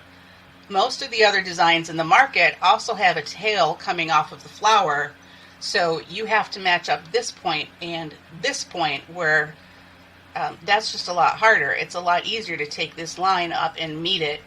You've got a lot of places, depending on your alignment, where you can make that meet up. That's why we put connectors only on one end of these designs, so that you can have the most flexibility to get everything lined up and stitched out. Nobody wants to take the hassle of making 2 points meet. I would rather take a point and be able to put it someplace on that previous stitching, not exactly have to hit the bullseye again. I'm going to mute you while I talk. We did have a couple questions come in, and then I'll unmute you so you can answer them. Someone asked, is it necessary to start in the middle of the quilt when you're doing edge to edge? I'll have you take that one, Deb. No, you don't have to start in the middle of the quilt when you do edge to edge. I find I prefer to, because that's one of the things that long armers and people that go top to bottom have problems with, is they can't ease the fabric out as they go. So I like to mark the center of the quilt and work center out. But you can do it in any order that makes sense to you, because you're doing it one hooping at a time. Excellent. I'm going to mute you again. So another question that came in is they were asking if these Embroidery designs in this set, in the new edge to edge set, are different from the other Embroidery sets.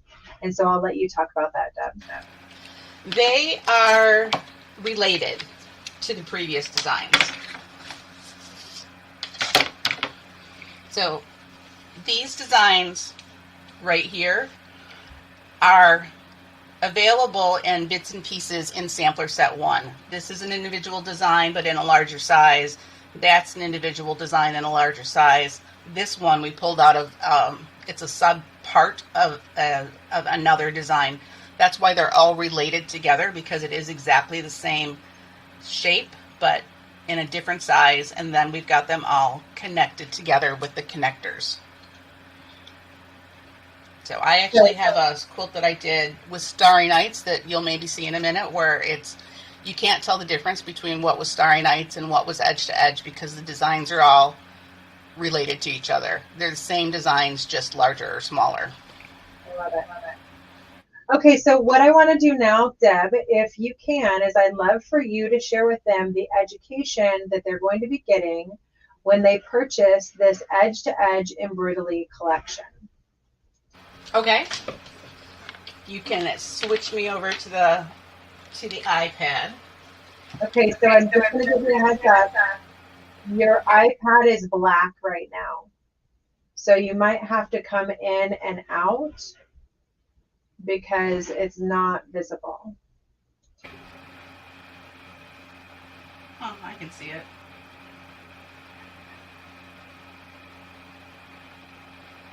Working.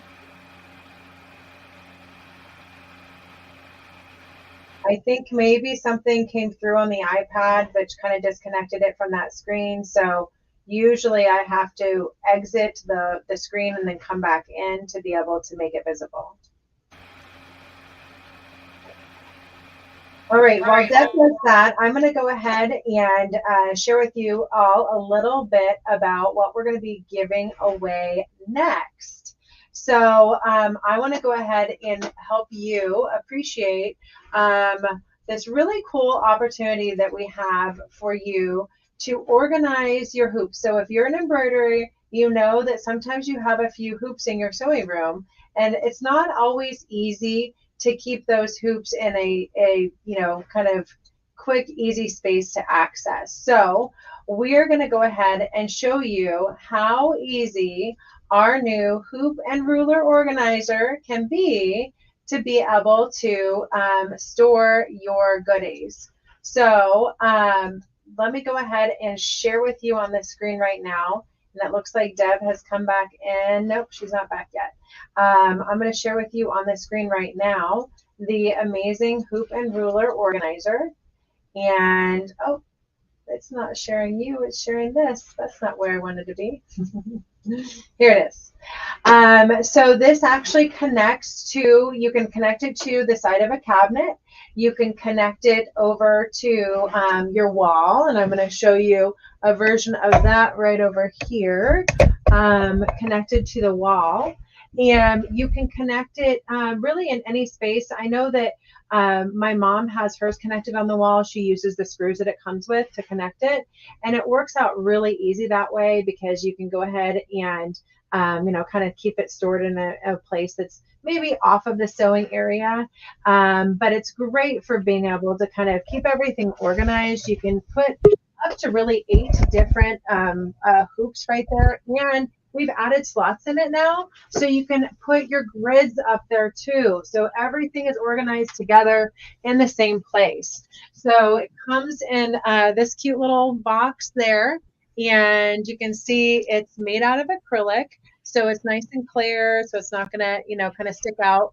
And but it's a great way to be able to kind of store even your rulers, if you have some big rulers that you want to kind of store against the wall. So this is going to be our next giveaway, and it looks like Deb is back. So I'm going to go ahead and head back over there. But if you think you'd like to win one of those, I'll post a link to them so you can learn a little bit more. But you can go ahead and do some commenting while Deb does her trunk show here, and we'll be picking a winner for that here momentarily. All right, Deb.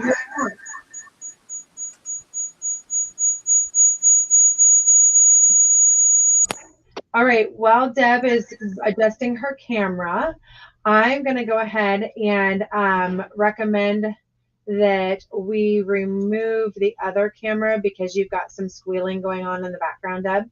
So we'll go ahead and give you a second to adjust and maybe remove that other device while you're doing your trunk show, to avoid the squealing. Okay, so perfect. We've got Deb ready to share. All right.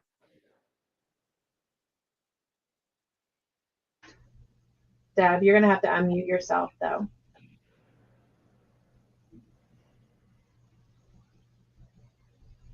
Can you unmute, Deb? Okay, how's that? There you go. All right. You know, Stacy will tell you it's nothing but fun when I try and get too fancy, because we have not been able to figure out why I get feedback a lot of the time when we do these things. But I did want to show you my ruler organizer right here. I have left the labeling on mine because I do travel with it, but I've got some hooks on my wall, command hooks. Actually, they're not command hooks. They nailed into the wall. And I do hang mine off of there.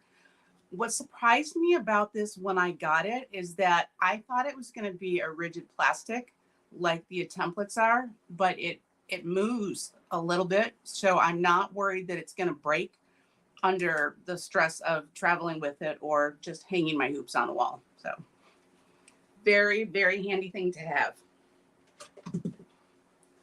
So this right here is going to be the first edge-to-edge class that we're doing. On the front, it's really nothing exciting. It's all these unconnected edge-to-edge designs, which is why I'm showing you the back of it. And if I look, I can tell that I have like one design right here and another one right here. And I've got one right here that is kind of close and even overlapping a little bit. But because we've designed these designs loose and open and nothing's in a straight line, it's all good.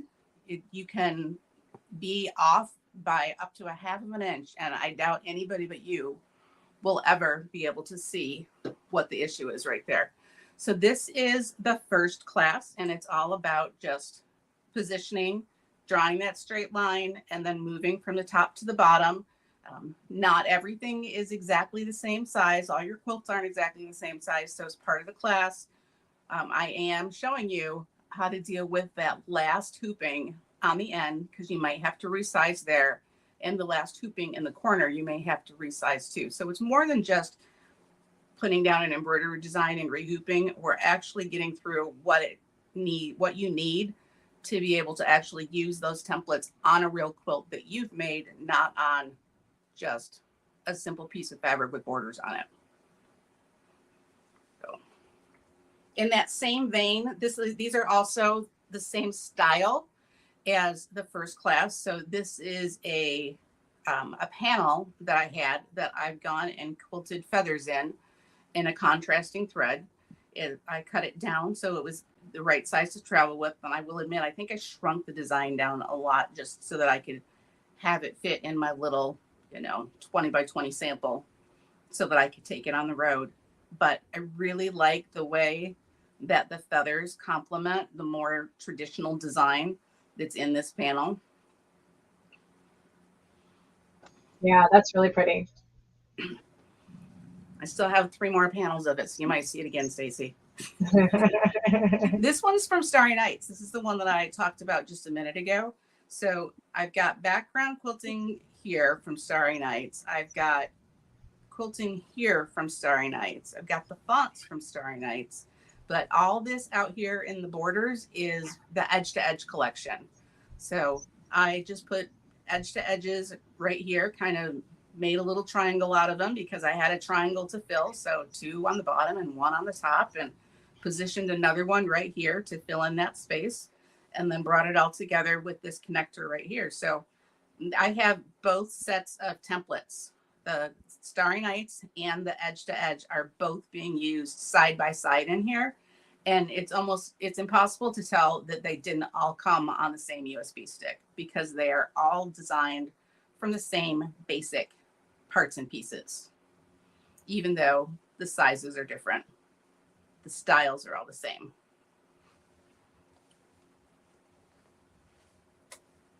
So the second class that we're doing, and this one is not out yet, is we're going to take that design with the connector, the one that I so eloquently drew with the Sharpie on my sample, and do a table runner from top to bottom. So, and connect those designs together. I'll tell you, I don't have my glasses on, so I can't see where the connector is. It's right here, actually. So these designs are all connected from top to bottom. They're not standalone designs.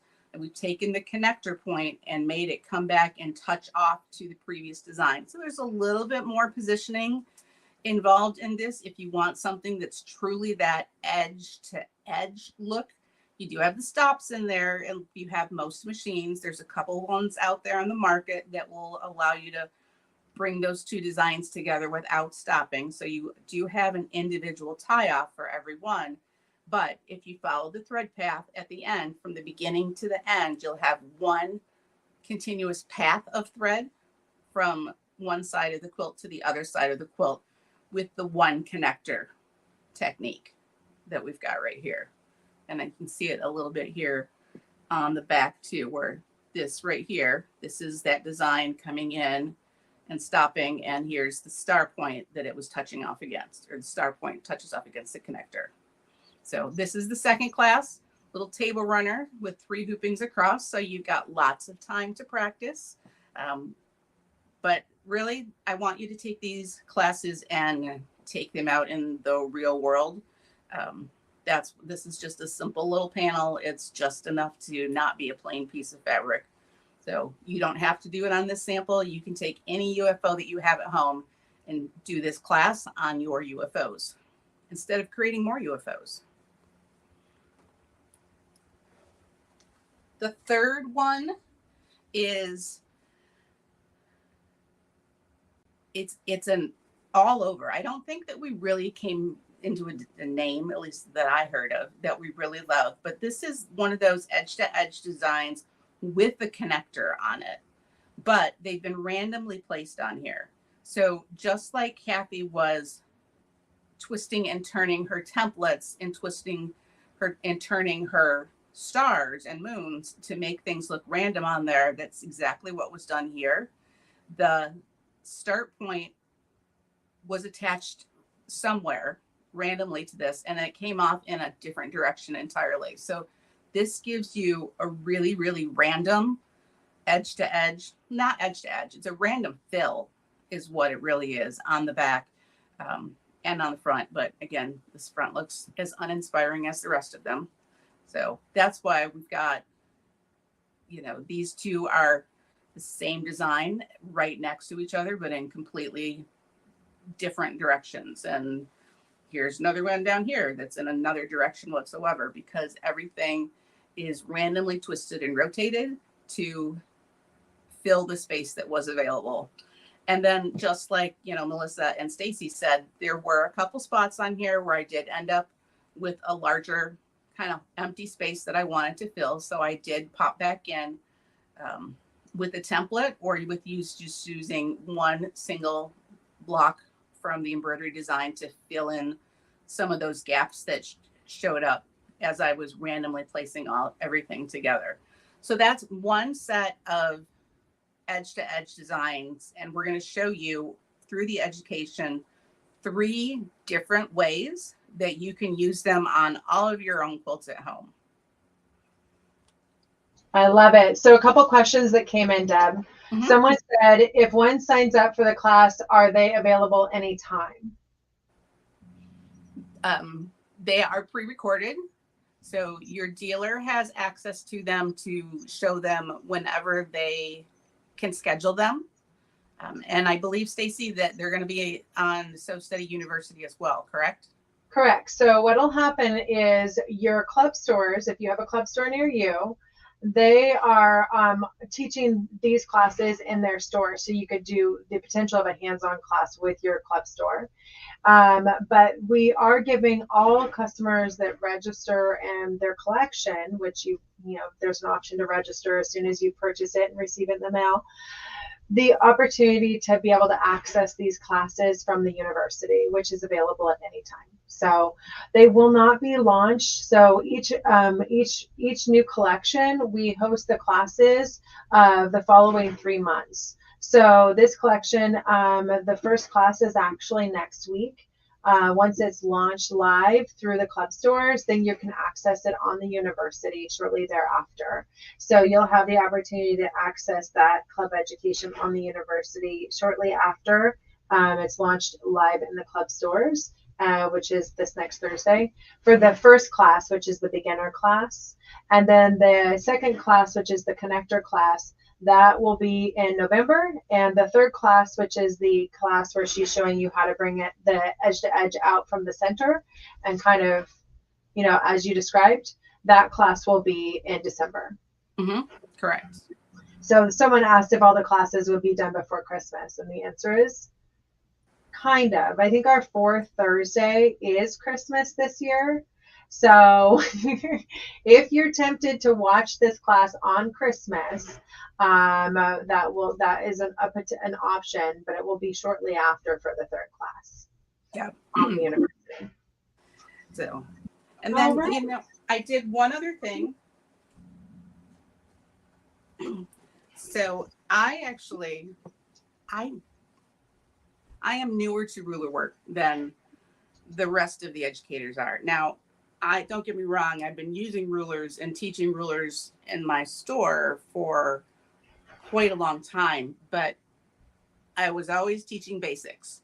So I really never developed all of the fancy skills that the rest of the educators have, but I love the fancy designs. So what I've done on my little Christmas quilt here is I've taken individual designs out of this one, Starry Nights again. I guess I like this one a lot too. So I've got a Starry Nights design here and a design here and another one down here.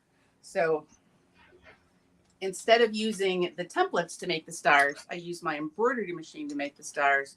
And then I used the squiggles, the connector templates, to connect them back up. You know, and it's kind of funny. It's pretty much the exact same thing that Kathy did. I would come in at a start point and then come back out and bounce and, you know, to another point. And I might leave this star and then come back to it on another side. But it was a lot of fun to be able to kind of play connect the dots with these designs and the templates. My one thing that I would do differently is space the designs more closely together. I didn't realize really exactly how much space I needed to leave between the designs. So I wish they would have been tighter together. So I would have had to do less repositioning along these curves. And then I also have to say that I thought that just this one, the first one, was going to be my favorite. But actually, it's the curly cues that I ended up really liking the most because I had so much flexibility. Actually, you can see 3 right here. So, you know, they're probably different curly cues, but depending on how you rotate it, you can get small loops or large loops or teeny tiny loops. So it's a really, really easy way when you're doing this connect the dots to fill those empty spaces. So Deb did give us a short video to watch, and she's going to take us through watching her create those connection points. So Deb, should I go ahead and take it away? Yeah, let's do that. Okay, perfect. It's very, very, very fast. Okay. Well, we're going to enjoy a fast video then. Do you talk fast like Kathy? No. I can talk very, very fast, but I cut out the volume on most of it, so I can talk over the top of it. Okay. It's just one of my talents, guys. Yeah, we didn't even talk about that, Kathy. I was like, I'm keeping up. I like to listen to my stuff fast. Yeah, I know what I meant to say. Yeah. Right. All right. Well, let's go ahead and have this short video. And we're going to see these, we're calling it the curly cue, but it's really edge-to-edge connector 2 in action. Yes, actually you'll see both of them in action if you don't blink. So I am going to use the template to connect one point of one design to one point of another design. And I think right here might be the simplest place to show you. If I put my foot down, and I'm just going to drop the needle. That was not cut. I'm going to drop the needle to hold it in place. So if I lock this around the foot, then I can rotate it into place and I can find some place where they are going to be able to be connected together. Now, the template does have on it markings, which are a little bit hard to see, that show me where the center of each of these little stopping points is. I'm not always going to necessarily choose the shortest path between 2 points. I kind of would like it to be a little bit more fluid. So for this one, that might involve taking a shape like this right here, but then pulling it around and coming back out in this direction to meet up with that right there. I haven't exactly decided for sure, but the first thing I need to do before I do any of this is to figure out my plan. So I look at this like kind of like a connect the dots, right? I need to figure out how I'm going to go from this one to this one to this one. Oh, okay. Looks like I cut myself off. So here we have speed embroidery at 16 times the speed of sound right here. Okay. I randomly placed designs in the hoop and then stitched them out. I did use my biggest hoop so that I could use as few hoopings as possible. So this is where I'm placing all the motifs down so that I can go and connect them all later. And so it's very inspiring to watch white thread. So what I did here was pretty much exactly what Kathy was doing. I've got those rulers, the templates, and I am choosing as I go, connecting the dots, but also filling in the spaces between those motifs. That's where I wished I would have maybe put them a little bit closer together, so I had more stars and less connectors, less squiggles in there. But they were so easy and fluid to use. And I was just amazed at how well they all went together. And this is me right now. I use my sashly to quilt down that little faux border right there. And then I've got embroidery that I'm putting out in the borders. One of the Starry Nights embroidery designs is going out in the corner. So I love it. It didn't go quite as quickly as that, but I can tell you I had this whole thing done in about an hour. Wow. So I was impressed and really surprised at how easy those templates were to use. And, you know, like I said, I really loved this template too with the loops in it. That one ended up being my favorite by far. I liked these curves, but I would find that I would take this curve on template 1 and kind of blend it into this curve on template 2 to get another loop someplace. I just thought they were really interesting to work with. I love it. Well, we currently have 73 registered for the giveaway. So keep on telling us what you guys think about that. We're going to have more live demo on that, on the second connector, which is kind of that curly Q loop in a little bit. So if you didn't quite see it in the fast speed that we got it from Deb, don't worry. We're going to get another view of that in action.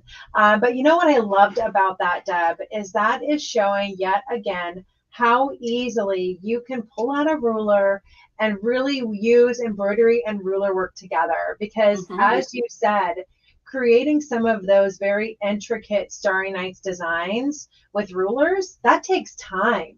And not all of us are sitting on a lot of time, especially as we get down to the holiday projects and wanting to make gifts for everyone.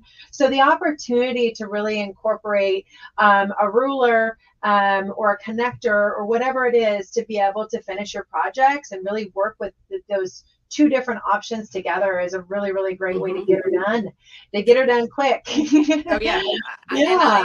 I am the get her done person. So like I had the back showing earlier on that when I was kind of showing you at the beginning, because I put the white thread on here and hoping that you'd see the contrast. But yeah, you can see that here's the embroideries that are kind of double stitched.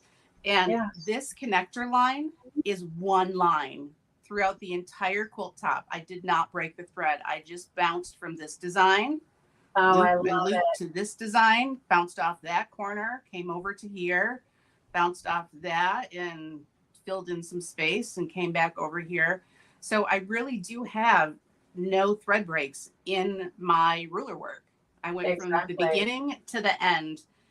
And I think that I had to stop at one point because my tension went weird. So, but if it wasn't for that, I did the entire thing without stopping and starting. So I really don't have any extra thread breaks anywhere in here, even though it's a combination of the embroidery with the ruler work. That is so great. And you know, that's big. I mean, if you're talking about saving time to minimize thread breaks, because that's all extra work at the end, you know, burying all of those threads, making that quilt top look good on the back. That takes time. So giving yourself that grace is definitely really, really helpful and you know, minimizing that. I had 3 sets of tie-offs to bury. One at where I stopped and started, one where I had my little tension problem, and one for my stitch in the ditch stashing right here. So someone asked if you did the little loops with the connector template. I did them with the template too. Yep, that's the one. I couldn't tell you what template I used for which one because I was really going for kind of a free flowing look. So whatever direction I picked it up is the side that I used for most things. What took me the longest to figure out was what direction I was going to come out. So I would sit there for a little bit and try and figure out if I needed to start it this way to end up going in this direction, or if I needed to start it this way to go in. that direction. But I got better by the end of it. Yeah. And it was a lot of fun. I'll say it again. I was really surprised at how much fun I had getting this done. And I will tell you that I can stipple quilt with the best of them, but this gives me a lot more fancy design than stipple quilting. I mean, I've made a bajillion baby quilts for my husband's family over the years. So I have hours and hours of practice stippling, but it's just all stippling. I'm much happier to have these star motifs in here and then join them together with something else. So it's just not more stippling. Yeah. All right. Well, Deb, thank you so much for sharing. I'm going to go ahead and head over because we're a little bit behind schedule. Don't worry, guys. We built this in today. So, Deb, do you have any final words for everyone before we head over to pick our winner? No, thanks everybody for watching. I hope you have as much fun with these new templates as me and the rest of the educators have had. Thank you so much. All right. One thing, this is going to be a gift for everyone. I am giving you everyone watching right now and anybody watching in the future, here is your gift. Go on to our So Steady website. I'm showing it to you right here and check out our new search feature. No, the gift isn't the search feature, but I will tell you it's been quite a gift for us because we absolutely love how easy it is to search for items on our website now. But if you go to the Edge to Edge page on our website, that's the Edge to Edge collection, you're going to get your free gift. So you're going to go to the Edge to Edge page and you're going to drop down and you're going to say digital lookbook. And that's all you need to do because it's free. So then you go ahead and add it to your cart and you check out and you have your free digital download lookbook right there in your hot little hands. So again, just go to our website. We just gave you the link to it and go ahead and download your free digital download lookbook. And that is for the Edge to Edge collection. Now, this is going to be used in tandem with rulers. If that's how you choose to do your quilting is with your rulers, then use that as your inspiration guide to pulling out your rulers, buying the Edge to Edge connector set, and getting it done with rulers. But this is also going to be your inspiration guide if you choose to purchase the Edge to Edge collection today to really grab onto that. So a couple of things I really, really wanted you to be aware of before we do our giveaway and we move on to our next educator. Carrie, I'm sorry, we're a little delayed. We want you to understand about our giveaway today, about a couple of extra bonuses. So the first and foremost is with the Edge to Edge connector template set, Kathy has so generously going to be giving you the free education that she shared earlier on how to create that background design with her connector templates. So it's actually 30 more minutes. So it's a full hour of education creating the background. That's coming free with the purchase of your Edge to Edge connector template set. Now the pattern is not free. That pattern is actually by Susan. Susan, you'll have to tell us again, Kathy. I'm not totally confident the name. Yeah, it's Susan Quilts, Suzn Quilts. Susan, perfect. So you can purchase that pattern if you really want to do that project, but our education will be on the background design, and that's coming free with the purchase of the Edge to Edge connector template set. So you'll find that in the packaging when you purchase it. You'll get that background Edge to Edge education. So that is one big note that I wanted to share with everyone because I failed to share that earlier. The next big note is today, our launch special is if you buy the Edge to Edge collection, the Embroidery collection, we are giving you 50% off of one of the other 3 collections. You just get to choose which one it is. And why are we saying that you might want to have both?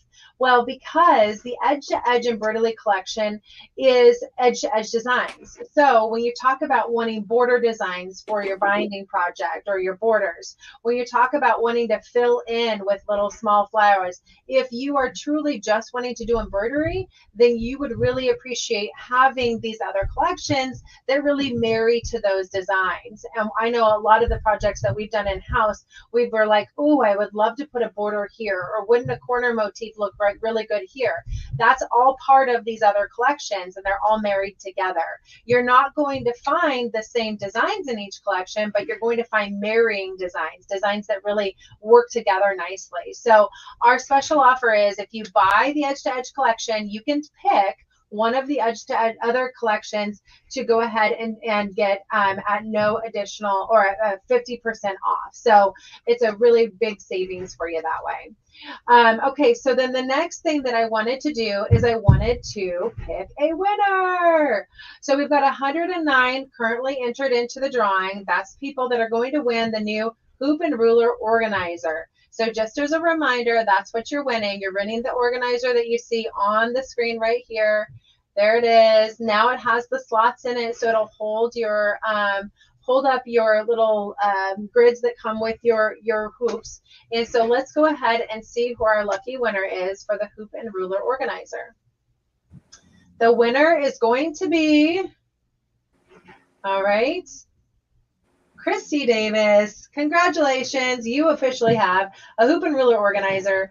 Hopefully that's something that you're going to enjoy in your sewing room, or if you don't, then you can give it to maybe a quilter in your life or a sewer in your life. So you are the winner of the Hoop and Ruler Organizer. Congratulations. All right, so now we're going to be moving on to our next educator, and Carrie is actually our newest educator. We're really excited to have her share some of her embroidery expertise. So Carrie, I'm going to go ahead and have you bring it in and share some of the projects that you've done so far. Well, it's a real honor to be here. Yes, I'm Carrie Philpott, and you're welcoming me into your world, and I'm welcoming you into my studio here in Western Michigan. And I'm having a lot of fun this afternoon because I have been actually doing very much what Deb was doing, where I have been doing some edge to edge in the hoop this afternoon. You can see right here. I have been doing some wonderful, this is one of the feather collections that I am doing on a quilt. And I am doing this actually in a reverse situation where I am doing on the back side with a very bright colored bobbin on solid fabric, so that I am making this into a reversible quilt, which is going to be kind of a fun thing for my daughter to have under her Christmas tree.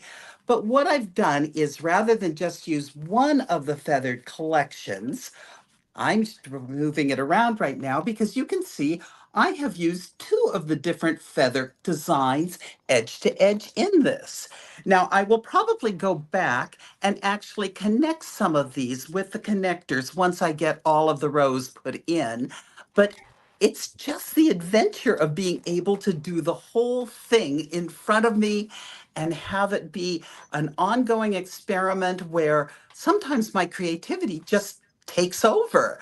Oh, I And love it. I love the fact that you can start off with a very definite plan, but that doesn't mean you have to stick with it 100%. If you decide to go off on a tangent, nobody needs to know that that wasn't your original plan, do they? So I want to share with you now, I'm moving my camera just a little bit, some of the fun projects that I have been working on while I have been experimenting with these designs that we have been playing with. Now, the first one I did was a very simple little sampler quilt. And this is one where I just put together some 4x4 blocks, and I just quilted each one of the blocks with one of our standalone designs.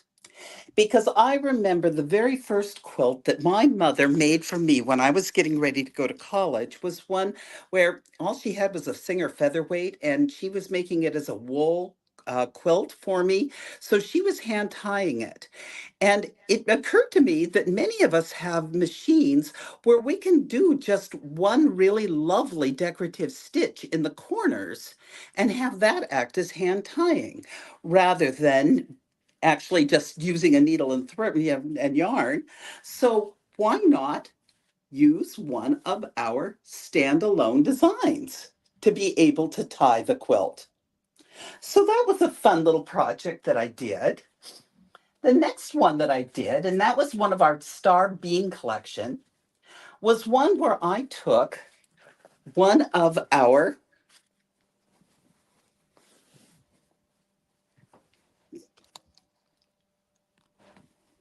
sampler pieces that I did, and I took one of our designs and turned it into an edge to edge to do the rows. Those were all standalone designs, but I was able to put them onto my screen of my machine and just keep sewing them out in a row. But I also did, once again, centerpieces to tie them. But because we also can have fun on the back, I did one of them with one of the fill stitches because that just made that pop just a little bit. I love that. So what you're showing is a lot of our embroidery collections that we have at this time, which is perfect because we're telling everyone that if they purchase the Edge to Edge collection, then they are actually going to get to purchase another one of our embroidery collections that complements it at 50% off. So the first embroidery collection that Carrie showed was the sampler collection, and that collection was the first collection that we rolled out. That was back at the beginning of the year. So the sampler collection is a gorgeous one though, and it has a lot of variety in designs. And then the second collection that you showed was our feather collection, and that we just rolled out this last quarter. And it has all those gorgeous Spinifex feathers and everything else. So again, the special offer that we show on our website is that you can purchase any of the additional collections for 50% off. So you get to pick one, not any. If you purchase though, you get to choose one of the other collections for 50% off. So we do have a note on the actual item, on the Edge to Edge item, that that's the case. But yeah, go ahead and see all of these designs and get inspired and see which other collection you might want to take advantage of. Because they all work together, and that's the fun of doing this.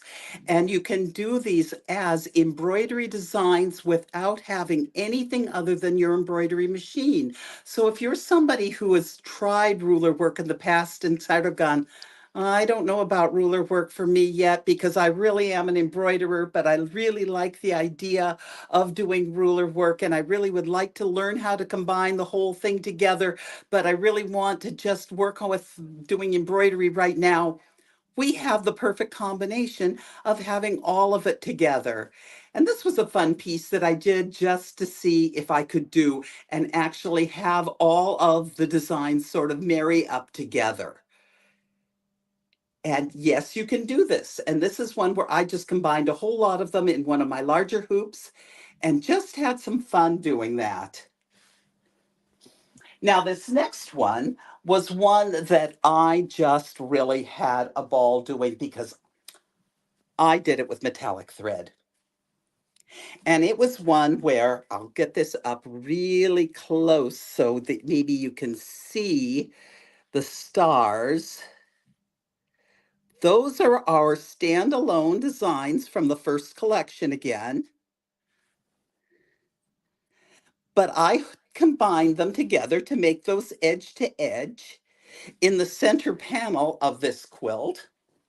And then along the outside of the quilt, I did the edge to edge. So let me just lay this down and pick my phone up so you can see a little bit more of what this quilt actually looks like.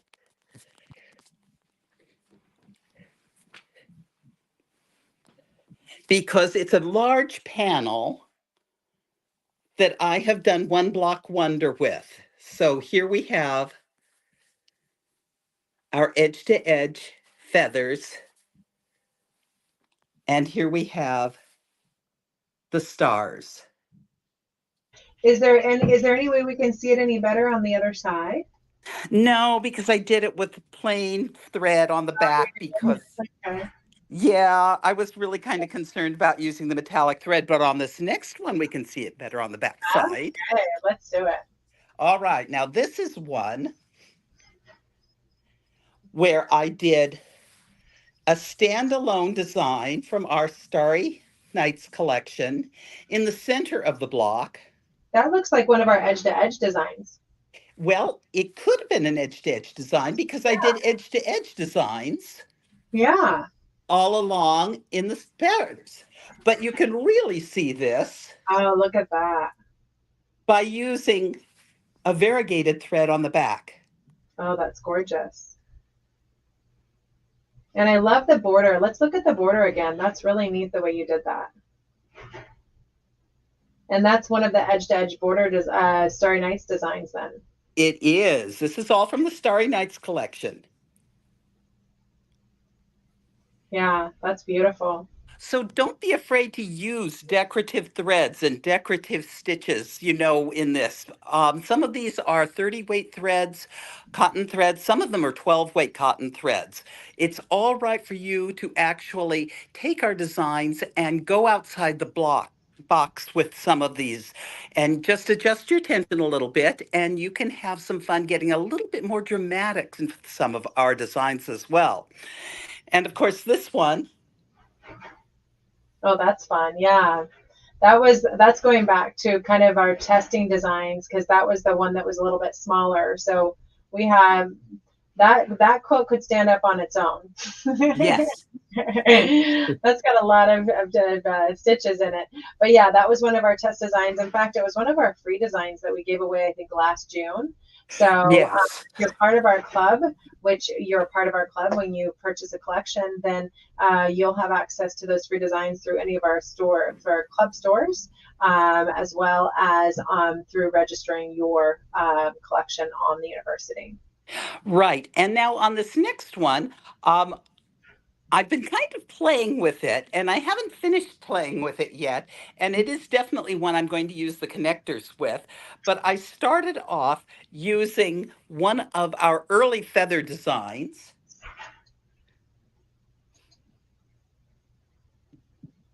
Just to quilt the main part of the applique center. But then used one of our other early designs and made it into an edge-to-edge. And this is another one where, once again, playing with the back of the quilt is almost more fun than playing with the front of the quilt.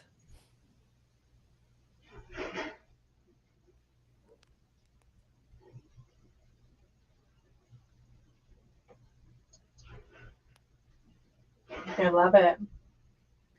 I figure, why not have two quilts instead of one, right? Yeah. And then the last one that I am working on right now, I just have one big border to figure out, and that is another one of our edge-to-edge feathers. Oh, that's gorgeous. And it looks better on the back than it actually does on the front. Yeah, you can see it on the back a lot easier. And that's one of the reasons why I think that it's really great that we can do some of these things and play with some of these things in ways that we might not have imagined otherwise. So I like to experiment and try to figure out, why would people want to do embroidery like this for quilting rather than just send it off to a long arm? Well, some of us have run out of space in our sewing rooms. We don't have room for a long arm. Some of us have been disappointed by long arm people in the past, and we really want to express our own creativity and have our own vision realized. In this, with the Embroidery collections, is giving us the freedom to be able to do this in our embroidery machines and give us the confidence to go in with the rulers and the connectors and build our confidence with something that we may not have built, that we were really capable of doing in the past, and make it so that we can have the fun and have the creativity that we haven't necessarily realized before.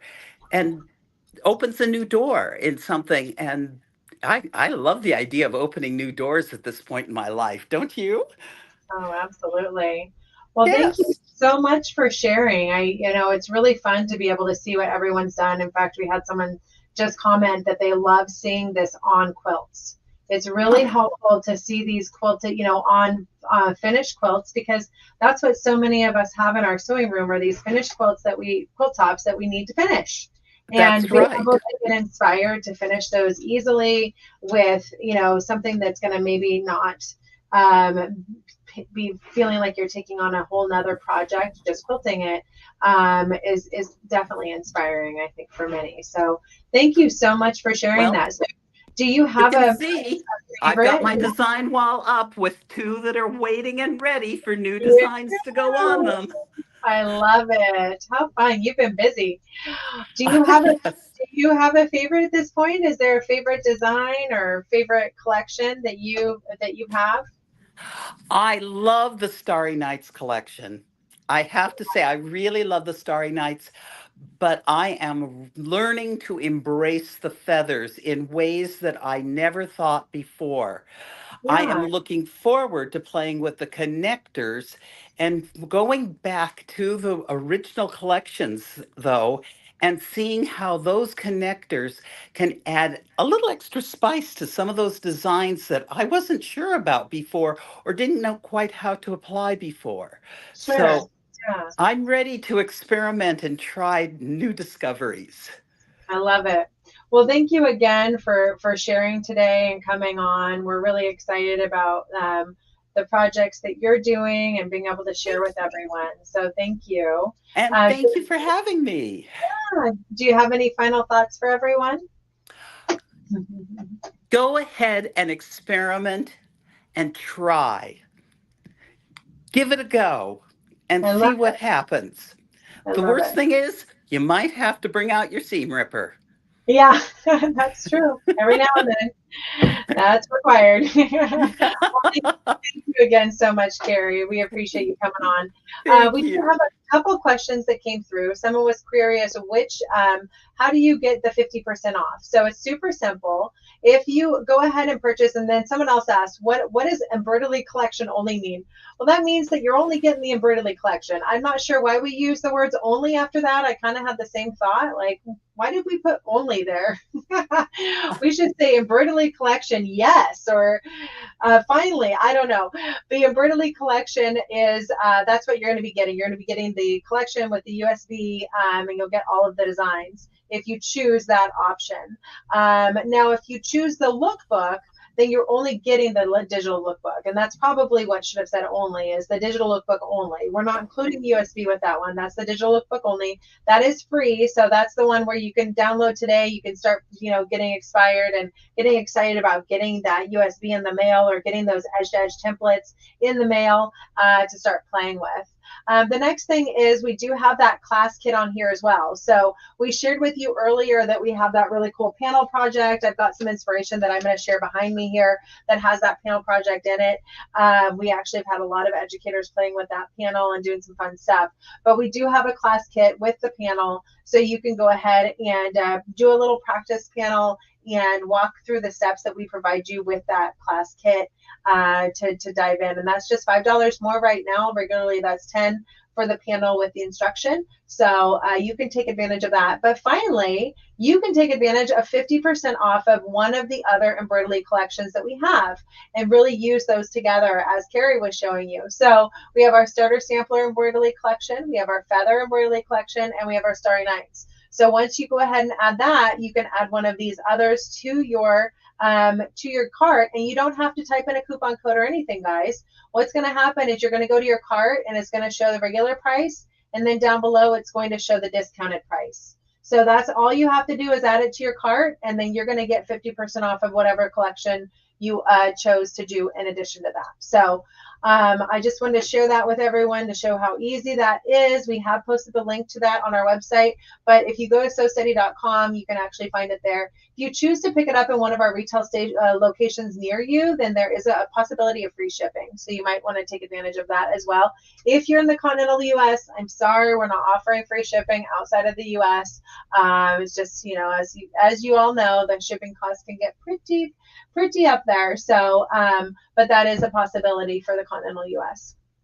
All right, no coupon codes is kind of a pain. So you're right. We are glad to not have to put you through that. So guess what we're giving away now, guys? we've got the amazing suspension system. So this is where I was going to show you just how easy the suspension system can be. I've got it set up right here in on my sewing table, and I've got the new deluxe table right here as well. So the suspension system, again, is just a really, really cool way of being able to hold up your projects when you're doing any kind of sewing, binding, quilting, whatever it may be. It's adding arms to your sewing room. This is one that I will tell you, we hit this out of a home run when we brought this to market, because so many people had these, things hanging from their ceiling, the big floor mount models that, you kind of have to keep up because it's really kind of a pain to take them down every night when you're done sewing. So this was a really simple option. It just clamps onto your tabletop surface or countertop, and it gives you the arms and the additional space. So this is a two-arm suspension system. I'll post a link to it. So if you're not a winner, then you can still get it and be a winner in your own eyes. Or you can add it to your Christmas wish list. I saw somebody mentioning they're going to add some things to their wish list. You can do that as well. That's definitely something that we encourage. We are hopefully getting our wish list back on our website and with all of your wishes on there. That's been a problem that we had with the app, but they're bringing it back. So if it's not there right now, it's coming back soon, guys. Don't you worry. And they promise me that you'll have all of your wishes in your cart still. So I was going to show, and maybe I'll give it a go. I was going to show you the how to use the suspension system to hold up that edge-to-edge embroidery project that I completed, which was the feather one, because I do love my feather collection as well. And this is the one that had the Spinifex feather on it that I wanted to add. And because, if you can see that, okay, I noticed that the stitching came all the way down and around, and then we have this blank spot right at the bottom. So I wanted to add a Spinifex feather right at the bottom.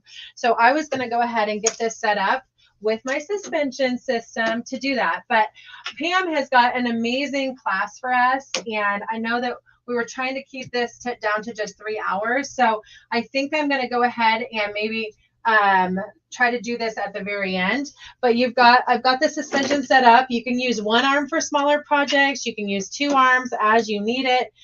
Really, I just like to position the arms wherever I need them, but they're super, super flexible. So you can kind of move them where you need them. And it works just so easy like that. And then you're just going to go ahead and kind of use these, we like to call them kind of fabric spacers, to grab that project a little bit easier. And now you're ready to go ahead and quilt with your suspension system and kind of take the weight off of that project. So that is what you're going to be winning. One lucky winner is going to get that suspension system today. It's 2 more arms for your sewing room if you already have one.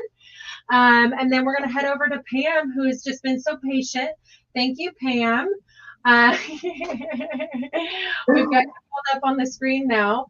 So while I'm picking our winner, maybe you can go ahead and start sharing a little bit about what you're going to be sharing today. Hi, everybody. I'm so excited to be here, and I'm so tired of being patient. And I'm really happy to be on. I love these templates. I don't know how many of you know me that well, but I cannot do free motion. I did pumpkins in First Friday with Pam, and traveling from pumpkin to pumpkin was so stressful for me when I knew these templates were coming out. And I was just like, I wish I could show everybody, but I'm so excited because I can't do free motion without templates. That's just not my thing. And I've been using templates for 9 years and I still can't do it. So there you go. Now, I'm going to share with you guys this really fun shopping bag that I designed. Look at this. Look at that. So this is a class on the university.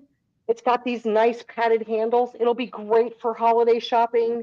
You can put so many groceries in this bag. It's not even funny. Just keep it in your car. I know a lot of people are starting to charge for shopping bags. So you don't have to worry about that anymore. And they make great gifts. You can make these for everybody on your list and put their presents inside and go, here you go. It'll be great. I did mine on solid fabric just so you could see it really well, but it's a class on the university. And I'm going to tell you right now that it's a $25 class, but this weekend through Sunday night, it's only $20 because I don't have all the videos up yet. So it's just got one video up. I was going to put the other videos up during this event, but I just got so excited watching everybody that I didn't do it. So, so know like, that you're getting more. You are getting more. And there's a sign up there that says more videos to come. So I actually go through designing the whole top, you know, the sides of the bag. There's also designs, let me show you on the side, that are done with the templates. Oh, So, fun. yeah, the whole bag is got template, is just, it's all ruler work. There's no embroidery on this. And then I show you how to construct the bag and even how to make the handle. So really, really fun. So anyway, I'm really excited about these templates. I'm just going to say one thing. I'm so glad that nobody is saying, what's your favorite template? Because they come in a set of two, so you don't have to pick, right? You can just, you get them both. And I don't know, like, I really love template 2, but I also really love template 1. So I use them. Yeah. Okay. So we're going to get started now. We're done with Pam being, we're really excited because that's what she does. Yeah. Well, there's someone was just asking that there's no, you don't have to do anything special to take advantage of the specials today. You just have to buy. So if you purchase the edge to edge 2-piece connector set, then you will actually get the free class from a background class that Kathy showed half of today. If you purchase it, you'll get that for free with the purchase of the templates. You have the option to add the practice panel for $5 with the instruction on how to use it. Or if you choose to go the Embroidery route, if you purchase the Embroidery collection, then you have the opportunity to add that practice kit for just $5. Or you have the opportunity to get, and I should say not or, and you have the opportunity to get one of these other collections for 50% off. So that special offer is going through the 31st, but it's a great opportunity to kind of give you more options with your collection of the edge-to-edge designs, having some border designs, motif designs, that sort of thing could be really helpful for completing them. So I just wanted to clear that up. And now we're going to go ahead and pick our winner. Do you guys remember what we're picking a winner for? We are picking a winner for the suspension system. It's right there. It's front and center. So we are going to go ahead and pick a winner for that now. And then we're going to have Pam do a live demo for us on the Curly Q one, guys. So we're going to watch her do the Curly Q edge to edge template next. And then we have another giveaway because we're giving away all day today. I love giveaways. Our lucky winner for this 2-piece suspension system is Marla Nelson. Congratulations, Marla. Don't forget to email us your address because we want to go ahead and mail out that 2-piece suspension system to you. So go ahead and email us those details, and we've got that right there on the banner. And now, without further ado, we have Pam ready to go. And just so you know, Pam is about to show the tool that you're going to win. So make sure to comment a lot during Pam's live demo here to be able to win live this amazing marking tool. And Pam, take it away. Hi everybody, I'm back. This is the DM quilting. It's the DM marker. I don't know it's the basic marker tool. So this thing, you don't quilt with this, you mark your piece with it. Now, a lot of times you'll have blocks on your quilt that you can kind of use as boundaries, but sometimes you don't, like if you're doing a panel or something like that. So what I like to do is mark off boundaries. So on my particular design today, I'm going to create 5-inch blocks. You can do as small as 1 inch and you can do as big as 12, but I think 12 is too big. So I'm going to come down here and I'm going to come down to slot number 5. That's 5 inches from the top. I don't know if I'm off camera down here. I'm going to 10. And then I can also go down 1, 2, 3, 4, 5 more. I'm going way at the bottom. Okay. And I know you can't see that. Then I'm going to go across the top and I'm going to do the same thing. 1, 2, 3, 4, 5. 6, 7, 8, 9, 10. See, I can count by fives. Then I'm going to move my ruler over, and I'm going to do 5 again and 10 again. And now I would take another ruler. This also comes in a 12 by 12 size, this particular template style. This is 4 by 12. You can use this to mark your lines going all the way across. I like doing that on a smaller piece, but on a bigger piece, this is my favorite ruler. I don't use it for quilting. It's too big. It's the 2 by 18. I use it for marking. So I'm going to take my lines along here, and I'm creating 5-inch boxes. These are what I refer to as my bounding, or my bounding boxes. It helps me when I create designs to keep within a box. Now, if I quilt outside the box, it's okay, right? Because it's edge to edge quilting, and that's fine. But if I stay in the box, then I know, oops, good thing it doesn't have to be perfect. I know that if I put a couple of motifs in this box, and then put one in this box, and then do a couple in this box, and I don't go too much farther below this line here, that then I can come way on the right and go back to the left and kind of keep things lined up, so that I'm not quilting and ending up with my design going like that or something off like that, and then I have this big empty space up there. So that is why I mark like panels and things like that, big, large pieces. I also may mark some borders sometimes, but usually not.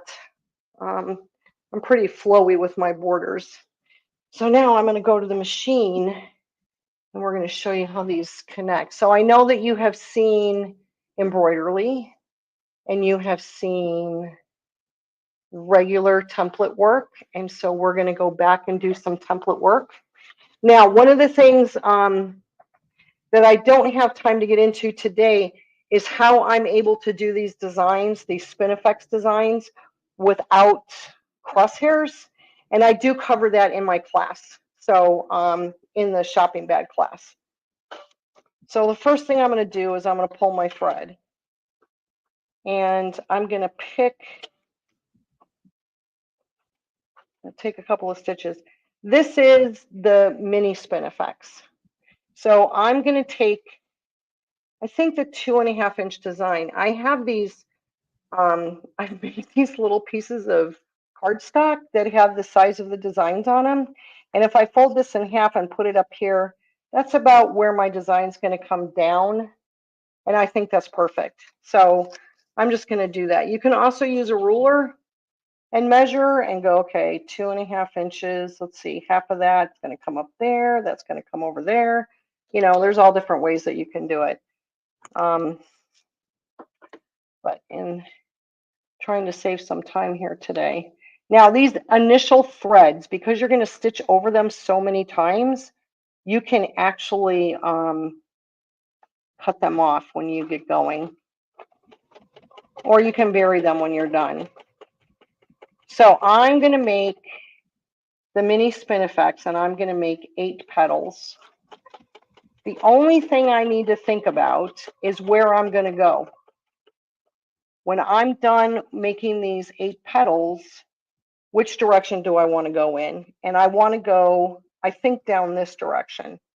So what I'm going to do is I'm going to leave this petal here. I'm going to leave it empty for now. It's going to be the last one I'm going to stitch out.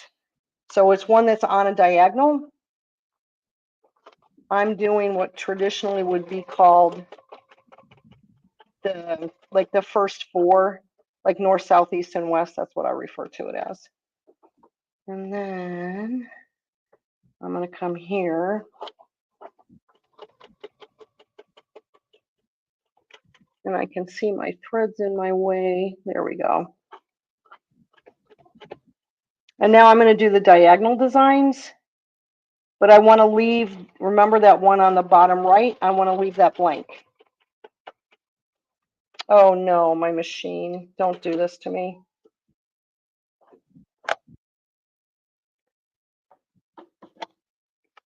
This thing was sewing beautifully this morning.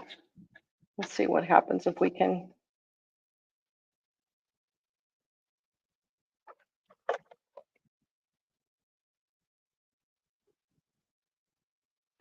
Okay.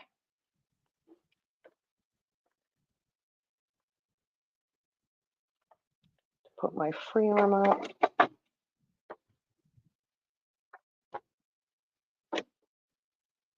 Okay, we're just going to pretend like we're back in the middle.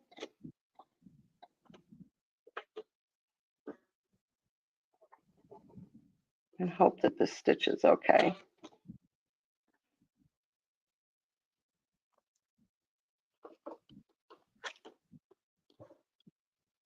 And then this one is going to go here. I'm going really slow because I'm nervous now.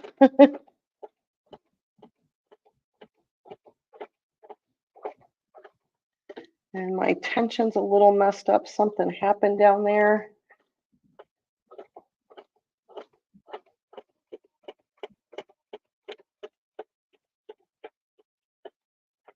Okay, let's try something.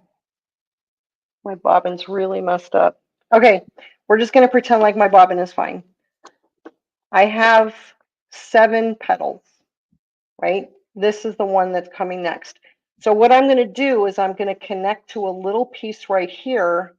And for that one, I'm going to use my 1.5 inch design. And here I have a little 1.5 inch piece, and I'm going to set it right about here.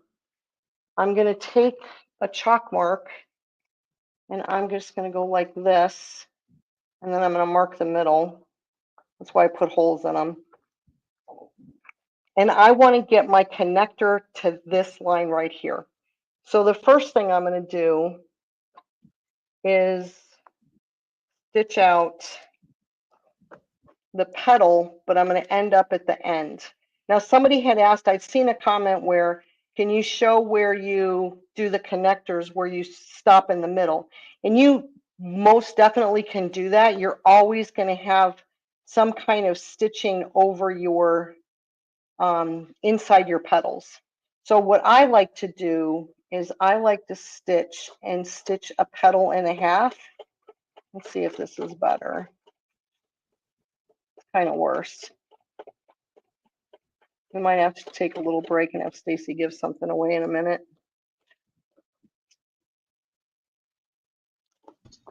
That'll work. Yeah.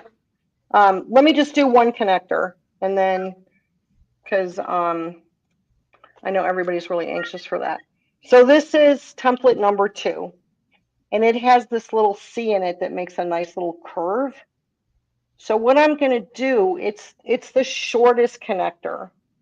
I'm going to stitch part of it, but I'm going to stop on this line. I made this line because that's where I want my design to start. That's the outside of my design. So right there is where I'm going to stop. And now, Stacy, I'm going to try and fix my bobbin real quick. Okay. Let's go ahead and let's pick a winner. What are we giving away? We are giving away the new DM Quilting Basic Marker. So, again, this is such a helpful tool. Someone actually said the words right out of my mouth, but when you're doing edge to edge, having a quick way to grid out your fabric is essential. In fact, our instructions for our new edge to edge connector templates basically say just that. Start by gridding out your fabric. You need to have a zone, an area where you can go ahead and grid out, and then plan your designs within that area. And that just keeps everything flowing and smooth. And, you know, I think if we're ruler quilters at heart, then we kind of like that organized, you know, chaos. And so having that organized within a grid is really helpful. So what we need to be able to pick a winner for this amazing basic marker is we need you to be able to tell us what you think about it. So I'm going to give you a moment while I pull up the giveaway little thing here to post and tell us what if that's something, a tool that you might want in your collection of tools. And then if you're not a winner of it, then you can go ahead and get it that way. So, I started a little soon. Let's see. We are picking a winner as we speak here, guys. Picking a winner for the basic marker. And the winner is Sue. Sue Keating, you are the winner of the basic marking tool by DM Quilting. It is going to be the 4x12 size, which is the size that Pam was just showing. But you are the lucky winner. So just like everyone else, make sure to email us at info@sewsteady to take advantage of that. I have posted the link to that product on our website. That's definitely one that I would highly recommend as you're getting into any kind of edge-to-edge to take advantage of.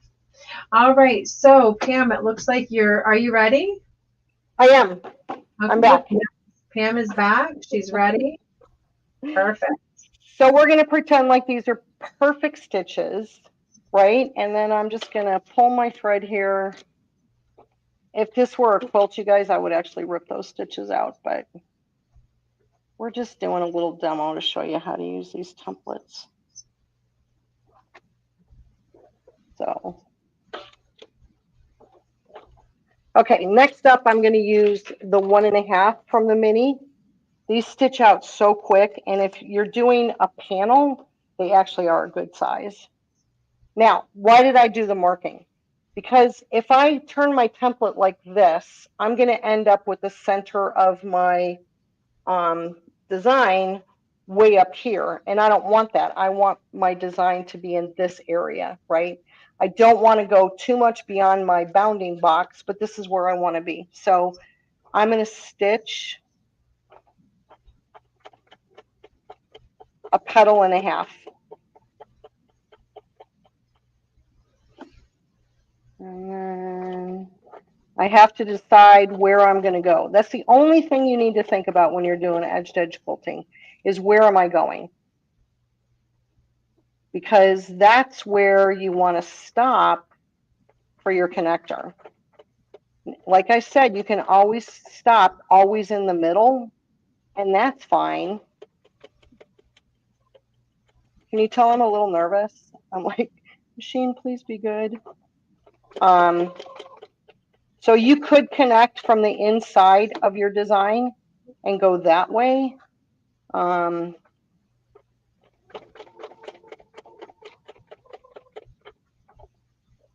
I like to connect from the outside. But maybe on the next one, I'll show you how to do the inside. Okay, so now I'm going to come down here and I want to stop on the outside of this petal. So again, I have to do a 1.5 petals.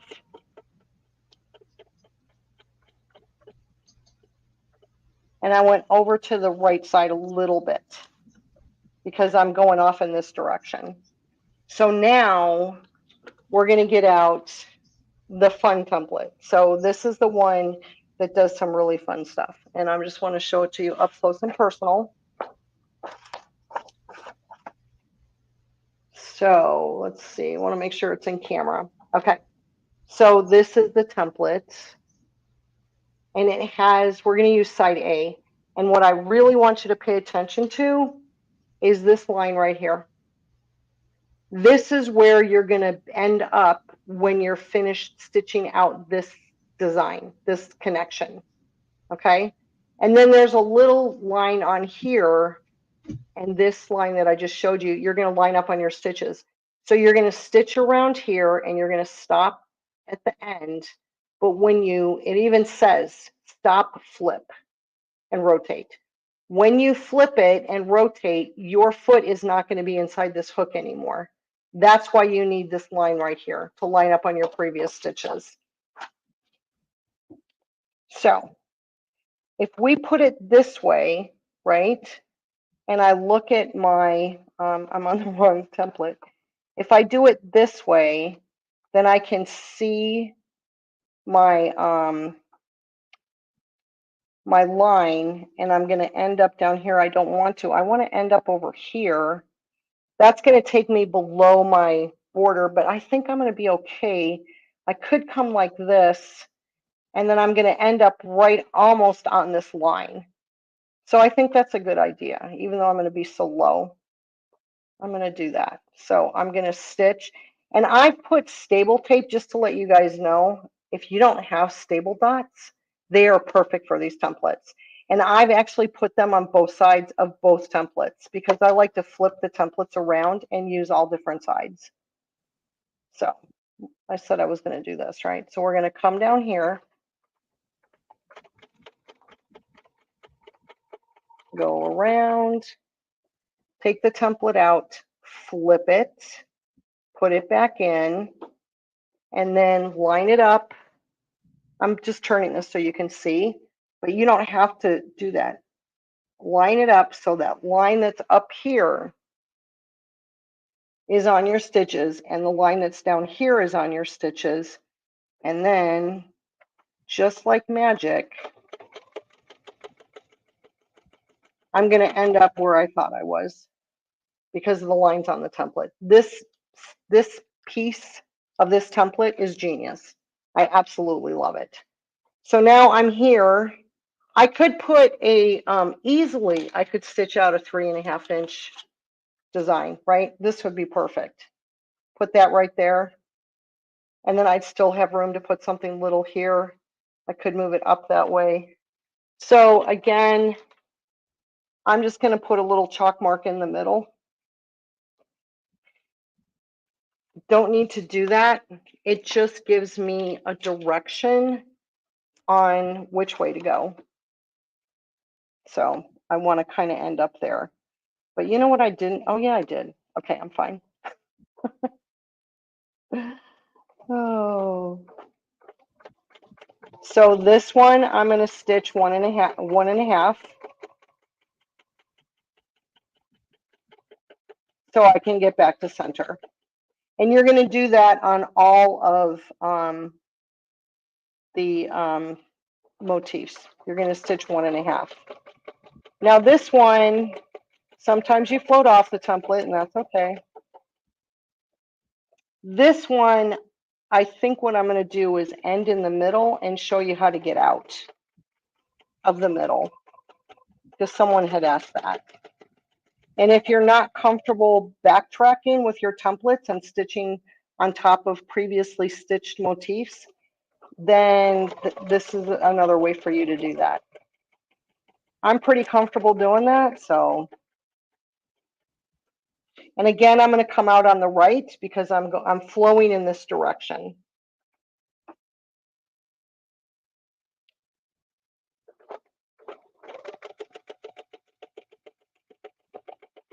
I really like having spinifexes in all different sizes that are the same shape, because I think it gives you a very cohesive design when you're done. Okay, so Pam, guess what? We got the question. How are you doing this without using an 8-point crosshair square? I know, isn't it amazing? So I wish I had time to really dive into it, but that's one of the lessons in my class, is how to do this so that you don't have to keep marking, because it's hard on edge to edge to know exactly. You could, if you wanted to, take a mini crosshair square and say, I want this one to be here, this one to be here, this one to be here. You could do that if you wanted. What I'm doing is these templates have been designed with the best markings in the industry, and you can use those markings to your advantage. Now, this isn't perfect, but again, okay, this one I'm going to end in the middle, and I'm not used to doing that, so I have to concentrate. So if you take a crosshair square and mark on your quilt or mark on a piece of paper, and you do the 8 points, pay attention to all the reference lines that are on your template every time you move your template. That's the best advice I can give you in such a short period of time. Stacey, I lost the template. There it is. Okay. So now I'm going to come out right. I'm in the middle. because I'm too afraid or I'm just not comfortable doing a design and a half. So I'm going to take any of these templates. We'll take B, and I'm just going to stitch and come out. And let's do something. Let's go to the middle of another design, right? So we have enough room right here to put a 1.5 inch. So I'm just going to put a little mark there. That's where I want to end up. So I'm going to take, this is side B on template 1, and I'm going to go towards there, and I'm just going to stitch, and it looks perfectly fine. And then I'm going to move my template, and I'm using the same template, and I'm just going to go a few more stitches. So now when I turn this, you can see how this just ended up to be a really nice line. When I'm done, I'll take it to the board where you can get a better look at it. So now, since we did that, we have to do the 1.5. I have all my things next to me. Okay. Oh, that's the center. I got very confused. This is the center of my design.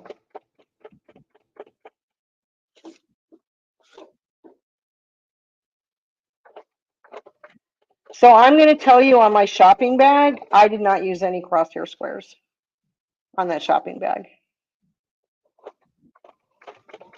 But I've also been working with the template, Stacy. It's been 9 years. Is that crazy? Stacy went away.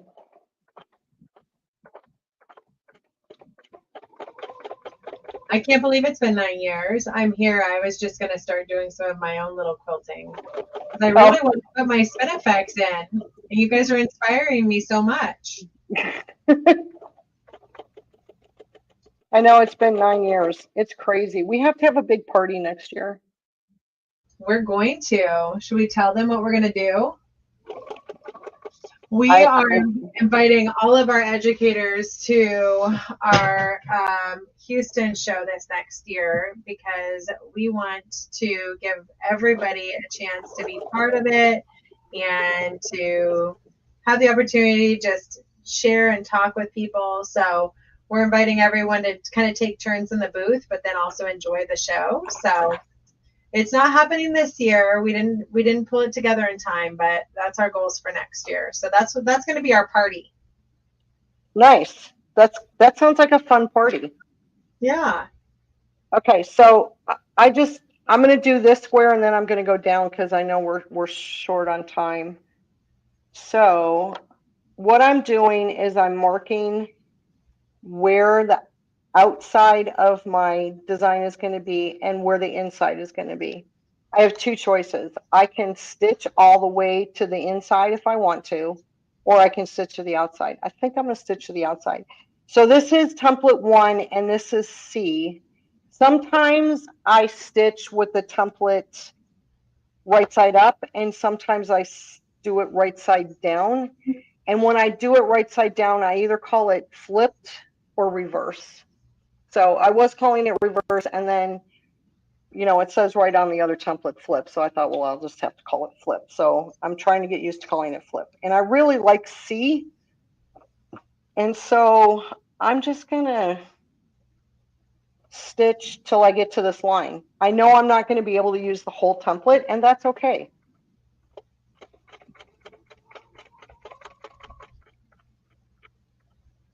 And then, what size? I think I said a 2.5. I'm just going to do 4 petals, right? That'll save some time if I just do 4 petals.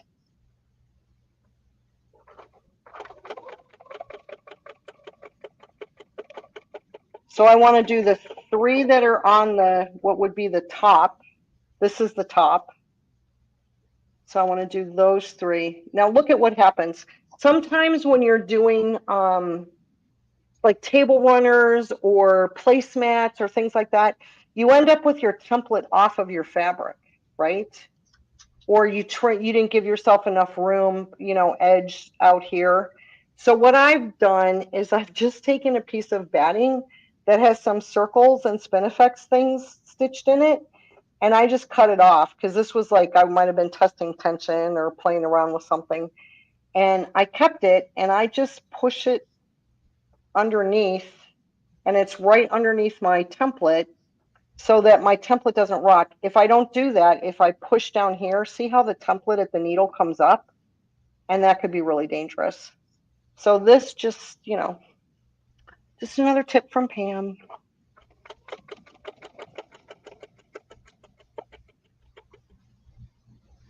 And then this one.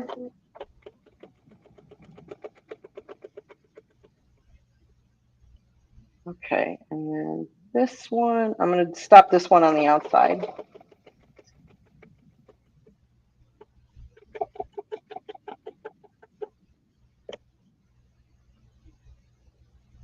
And now I think we're going to do another loopy. The thing about the loop that you have to remember is the direction you're going in. So when I'm on the next row, I'm going to start going the other direction, right? So that's the wrong template.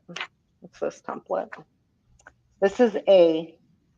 And remember, I want it to end up here. So I'm going to go this way.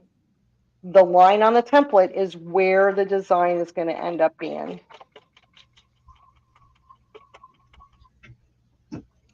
Flip the template.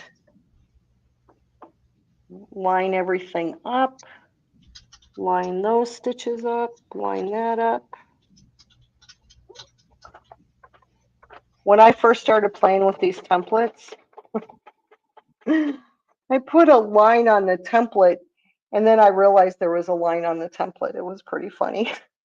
I'm like, oh, we need a line on this template. And I was like, oh, there's already one there. Look at that lovely loop. There's other fun things you can do with the loop, but now we're gonna pretend like this is the end of the quilt, this line here, because I want to go down and then go to the left. So we're just going to keep going. We're not going to put a design in here. Normally I would. There's a lot of room right here, but this is really fun. I like template B for doing this because it's got this nice little curve in it. And you go down, stop, move the template, and go down, say, part way. And look at how smooth that line is. It's just a really, really nice line. And then I would go off in this direction and stitch out this way. So I do have one more thing I want to show you guys. And it's a way to do a border. So you've got your panel and you've done the inside of your panel with your Spinifex number 4 or number 7 or whatever number that you have. I really like mixing the minis with the larger templates. And now you have this border, right? So we're going to use the 5.5 Spinifex number 4, and this one has the needle on it. So what I do is I usually mark up about a 1/2 inch from the border when I do this. I found that that works really well.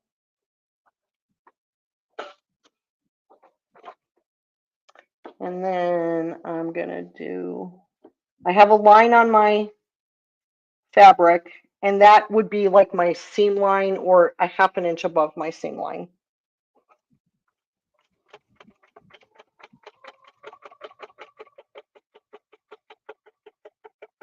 So if you do the math, half of 5.5 is, anybody know? Like 275, I think.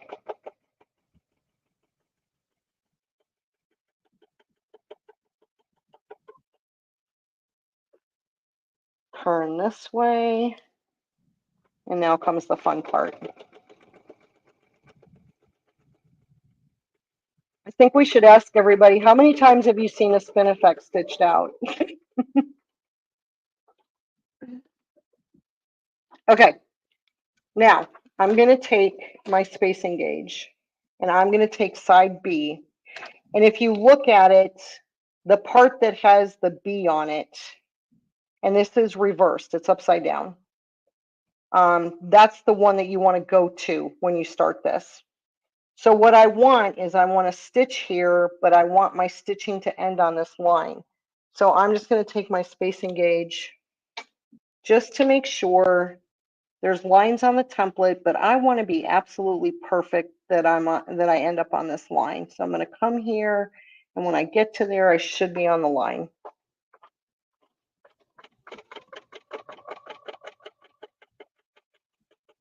This is a design that's actually in the on the shopping bag. Then you take your template and you flip it right side up. Put the hook, you know, the B part closest to this.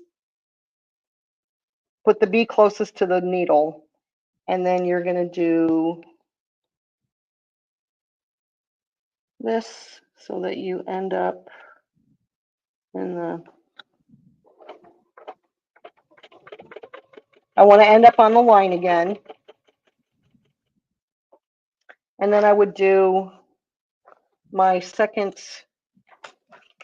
one, and I would keep on going until I got done with my border. Now, where the marker comes in is measure your border, right? You want to measure your border, and then you want to measure how far apart this design is.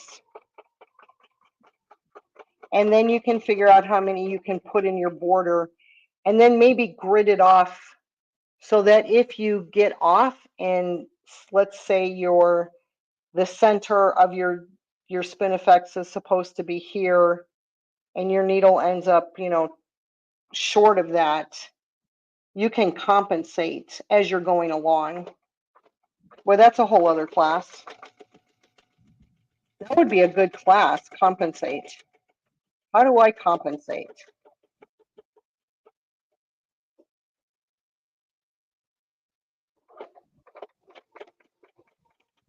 So now you have spinifexes edge to edge in your panel, and you have the same shape in your border, and it looks fabulous. Okay, here's my last trick of the day.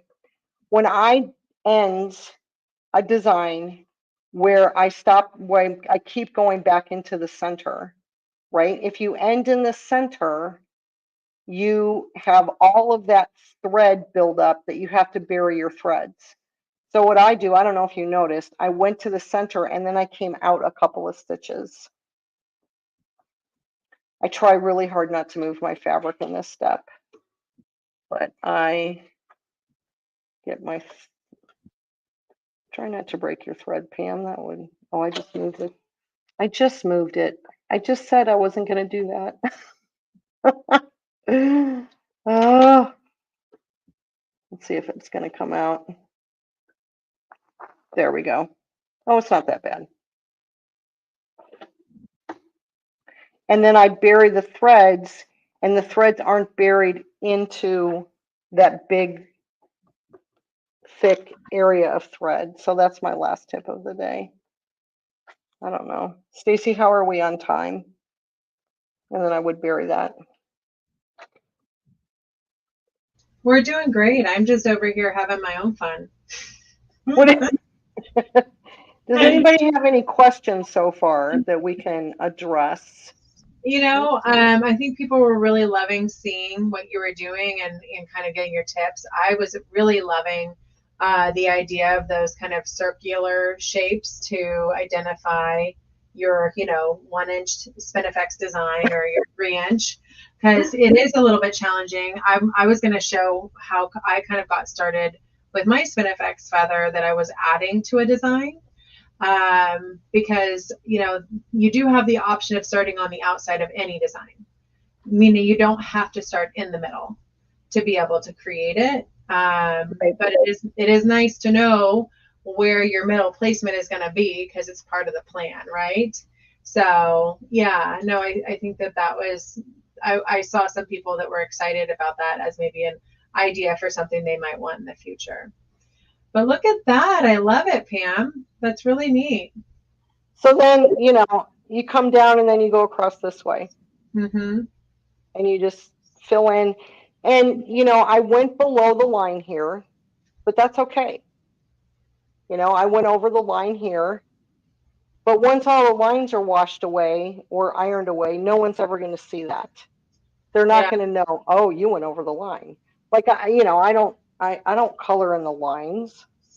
I'm just not that kind of a person. So, you know, I do the boxes guidelines, but don't be afraid to go outside the guidelines. Exactly. It's just, oh, I should move that down so you can see it better. Well, we absolutely love sharing these amazing new designs with everyone. I hope it has inspired. I think we've inspired a lot of folks today on what you can do with Edge to Edge and how you can incorporate it into finishing your projects at home. And so I really appreciate you coming on, showing the curly Q connector, which is part of our Edge to Edge set. And don't forget that we are offering that practice panel as an extra discount. If you so choose to purchase at this time, you get that for half off for the Edge to Edge templates. And if you go ahead and choose to take advantage of the Embroidery collection, then you have the opportunity of getting that, getting a complimentary collection for 50% off, as well as the panel. So you can see all of our templates come in 3 shank sizes. So we do offer it in high shank, low shank, and long arm.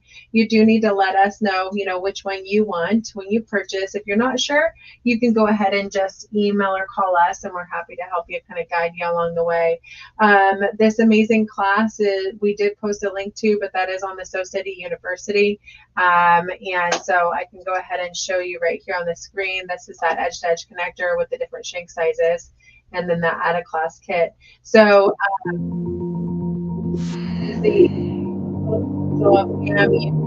design create for that project. Oh, it's me.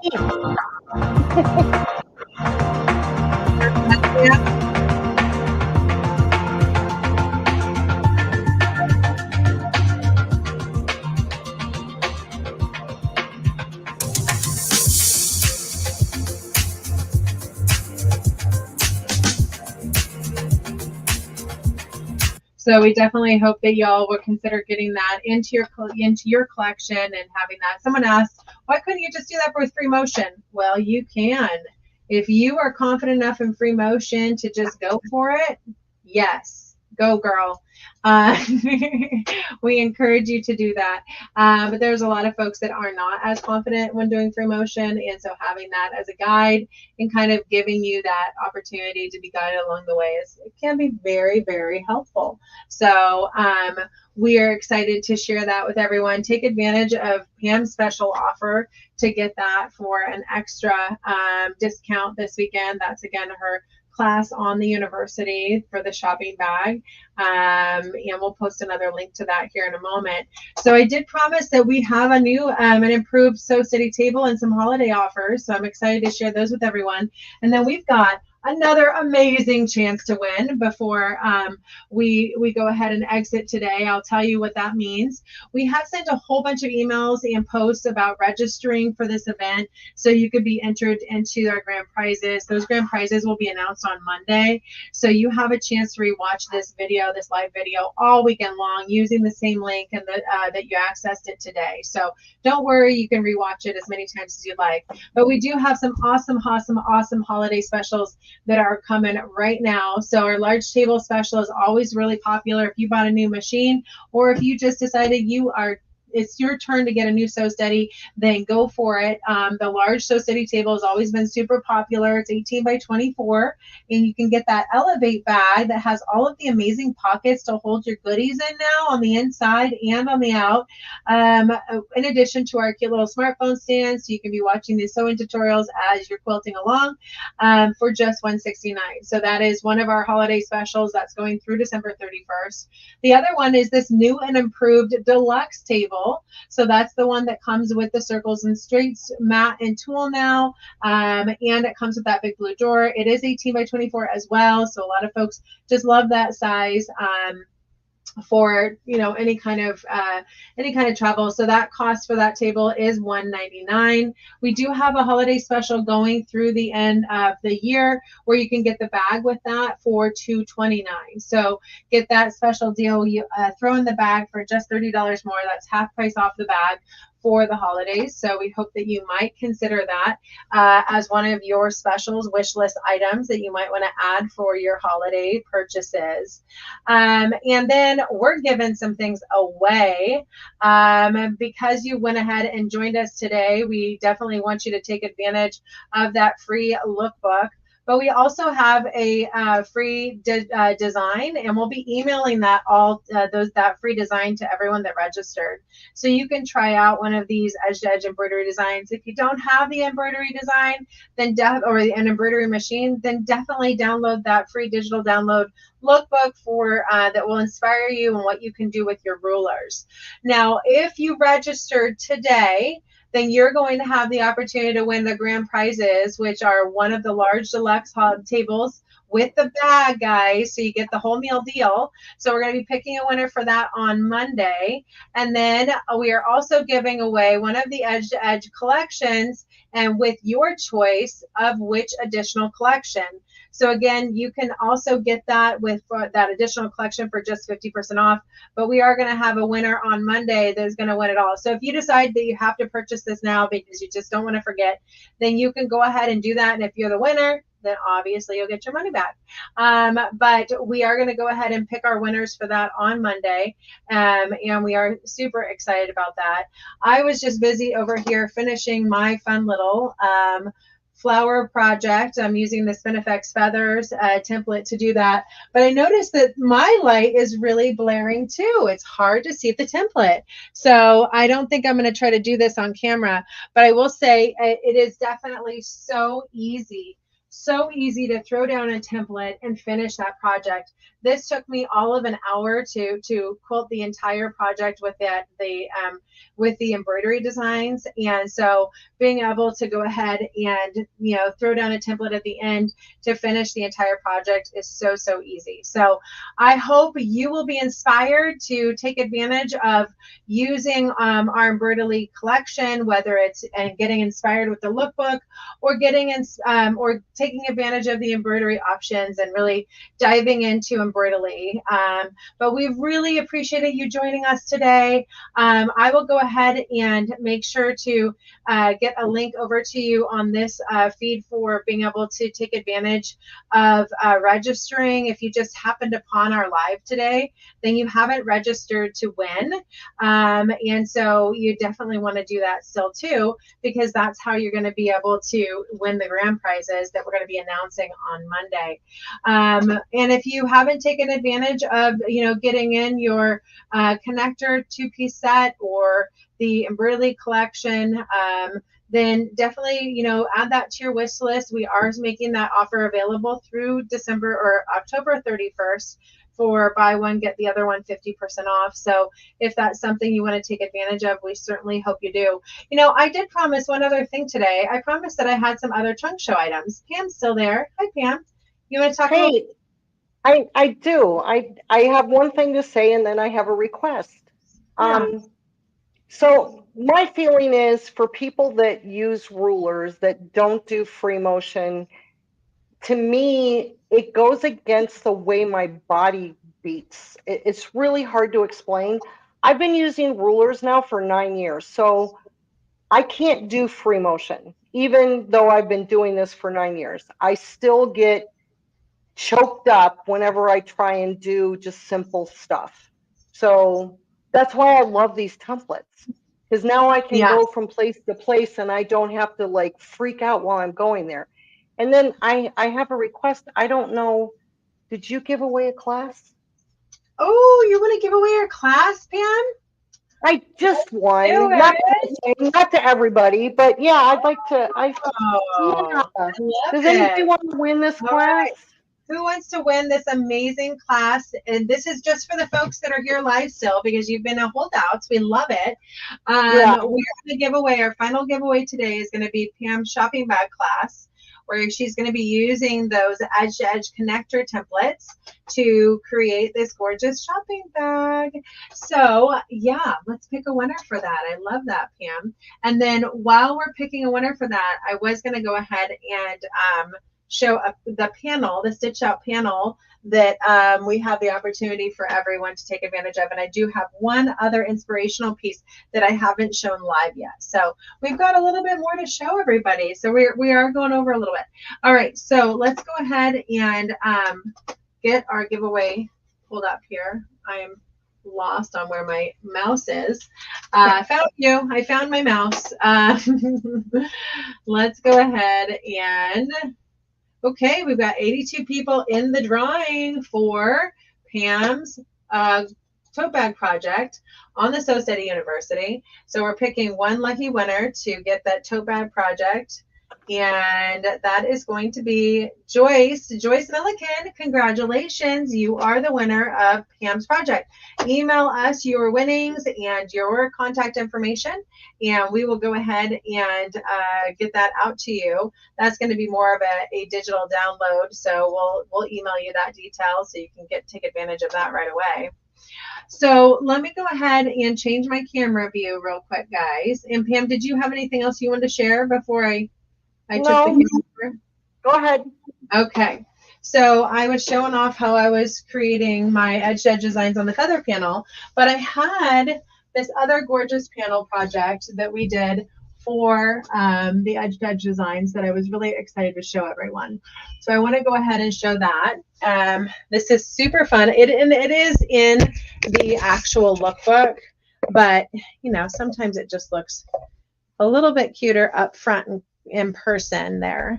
So this is the roller skates. I absolutely love this. So we use the one of the sampler edge-to-edge embroidery designs to quilt this, and this was actually quilted kind of from the inside out, so you can kind of see some of the designs. But this was quilted as singular designs, so there's no connector points there, but you can't even tell. That's what's so incredible about these edge-to-edge designs, is that you really can't tell where one began and the next one ended. And that's what edge-to-edge is all about, is just quilting and finishing and not being able to tell. So I was super excited to show this project off. I kind of want to hang this in my house because, yeah, I kind of like to roller skate. It's fun. But I love the colors too. All right, so this is inspiration from the panels. So I did want to go ahead and show off the panel. So what we did is we had our educators have some fun with these panels. So this is actually technically 1, 2, 3 panels put together and then a border added. So this is using the Starry Nights edge-to-edge designs to finish the panel. So this is embroidery, and you can see this one, she didn't turn her tie-offs on, so she has a whole bunch going on there. But we did add the border here. You can see the Starry Nights border really, really clearly right there. So that's using the Starry Nights collection with embroidery collection. So that would be if like you were to purchase the Starry Nights embroidery collection as your 50% off, which is a super deal that has 650 designs in it, and it's growing. We keep adding more. We just added numbers to it. It's got a font collection and all of these amazing border designs, corner motifs, and then full designs as well. But with the edge-to-edge collection, you can quilt that out super quickly. So that's what we're giving everyone in the panels, is we're giving you that inspiration to be able to quilt this out with your edge-to-edge. Now, I have a question for you. Do you think, and I don't know if you can see this super clearly, but this project was quilted with rulers, or was this quilted with embroidery? Can you see that? You can't probably see that clearly enough to tell, but that was actually quilted with rulers. So this was what using the edge-to-edge connectors. We quilted this one with rulers, and again, that's the panel that comes that's in that class kit. And then we have another version using embroidery right here. And that's, again, kind of taking those 3 panels and putting them together. I had some fun with these panels, and I haven't finished them, so I was like, oh, should I show them? But you know what, I'm going to show them anyways. But I incorporated the Embroidery font collection into them. And I did a couple different options. So this one is using one of the embroidery designs, and I stacked the designs. And then I did kind of multiple designs in a single hoop. But then I added the font collection. And so I know it's backwards right here for you, but it says "Be a Star." So that was kind of fun to be able to kind of create, what I'm going to do is like little placemats with that. So this is the final practice panel. And so we give you instruction on how to go ahead and do the edge to edge on it. And then we, inspire you to go ahead and finish it. If you want to just do edge to edge, if you want to add rulers to it, or if you have the Starry Nights collection, you can add that. And then this one I did, and this is Over the Moon. So just kind of a fun, again, this is the single panel project. And so I added the edge to edge connectors together, and we just did a little font on the inside with our font collection. Now this one again was using the embroidery edge to edge, and I did on the top there, I just used one of the border designs out of the Starry Nights collection, and I did a simple border across the top there. So again, just a few little options to take advantage of your of those panels. If you want to bring in a $5 panel, take advantage of the instructions on how to do the edge to edge with it through ruler work or through embroidery. But yeah, we've got so many fun little options to choose from. I've got one more here that we did, and this was truly just using the edge to edge designs, and we filled this in and had a little extra. So I was going to do some ruler work on this edge because you can see it really well on the back, but I just have a little extra on the back that I want to fill in. And I thought, well, that'll be perfect for being able to use my connector rulers and add some stars there. So super excited to finish that one as well and then get it all bound up. But we hope that you really got inspired today with everything that you can do with the amazing edge-to-edge designs if you choose to use the embroidery versus being able to take advantage of the connectors. I appreciate you joining us. I know we were a little bit over our planned time today, but it was fun to be able to come on live with everyone. Kathy's still here. Hi, Kathy. You're muted, but I appreciate you. We can't hear her. There she is. And Pam's still here too. Thank you, ladies, so much for all joining us today. We loved it. You're welcome. Any final words? Yes, don't forget, there was quite a few comments about not having a embroidery club store near people. Don't forget there's the virtual club stores also. We do offer that. Let me go over to that page really quick on our website, because I do think that sometimes that can be overlooked, and I think that's important to acknowledge. And we do have a few options for virtual club stores, and I would put Kathy's 906 Quilting right at the top of that. So, oh, look, she's right there. So take advantage of that, because she is offering that education. You can access it right there on our website.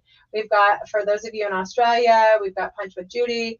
We've got Stitch in the Ditch in Canada. So we do have several virtual club stores. And then again, because when you buy the collection and register it, you automatically get that education. So even if you don't have it right there in a store near you, you can still be a club member and take advantage of those special offers. So, wow, well, what a fun day it's been. We definitely hope you take advantage of some of these new tools and really get inspired to do edge to edge as we all have. We'll look forward to some of the future education that's going to be really inspiring everyone to get in there and finish some projects. I think that's what we're going to see a lot more of, is some finished projects. Oh, and I wanted to announce, as many of you know, we've done our Westerly by Me calendar every year, and we are going to do it again this year. I've just been real busy. So I'm hoping to get that going here in the next week. So then we are hoping for you to share all of your projects that you've done in the last year that are using Westerly Design or Sew Steady tools, if it's embroidery or ruler work, to be part of our calendar. And there's always some fun things that you get along the way if you're picked as one of our calendar entries. So just be aware that that's going to be happening here shortly as well. And so we'll have that opportunity. And then we're finishing up. We had a few entries for our winter panel or a holiday panel using Starry Night. So we're going to be picking a winner for that here in the next couple weeks as well. So all kinds of fun things to participate in as you're finishing all your projects for the year. We want you to definitely keep that in mind, and we'll be posting some links and emailing about that as well. So, all right. Well, thank you all so much for joining us. Pam, do you have any final words? No, I'm just, thank you for making these templates. I always say that people ask me, what's your favorite template? And I go, well, the one that I just got. And that's really true in this case, but I absolutely love these connectors. There's so many things you can do with them. So thank you for releasing them. So yeah. Well, one of the big things that we feel like is our customers and our fans, our community is built on ruler work. And so as we continue to invest in the opportunity of being able to take these gorgeous designs and make them available for embroiderers, we really want all of our ruler workers to see this as a huge opportunity to be able to use these lookbooks as inspirational designs and ideas of what you can do with your rulers, because that's truly what they are. Throughout every single lookbook, we're telling you how you can take those, which rulers are used to make each of these designs. So you're really being given a huge guide of what you can do with rulers. And so, and then, there again, as we wanted to roll out edge to edge, my big thing was it has to include an option to do it with rulers. We have to be able to do this with rulers because that's our community. So, we'll continue to grow the community, but we're going to grow it in a way that is going to continue to be focused on, ruler work and sharing, that what you can do with quilting with templates. It's got a lot of names, guided free motion, whatever you like to call it, guys. But we're going to continue to focus on using both genres together and really being able to have opportunities to finish more projects or, do things you wouldn't be able to do otherwise, like font. We don't have font and ruler work, guys. So,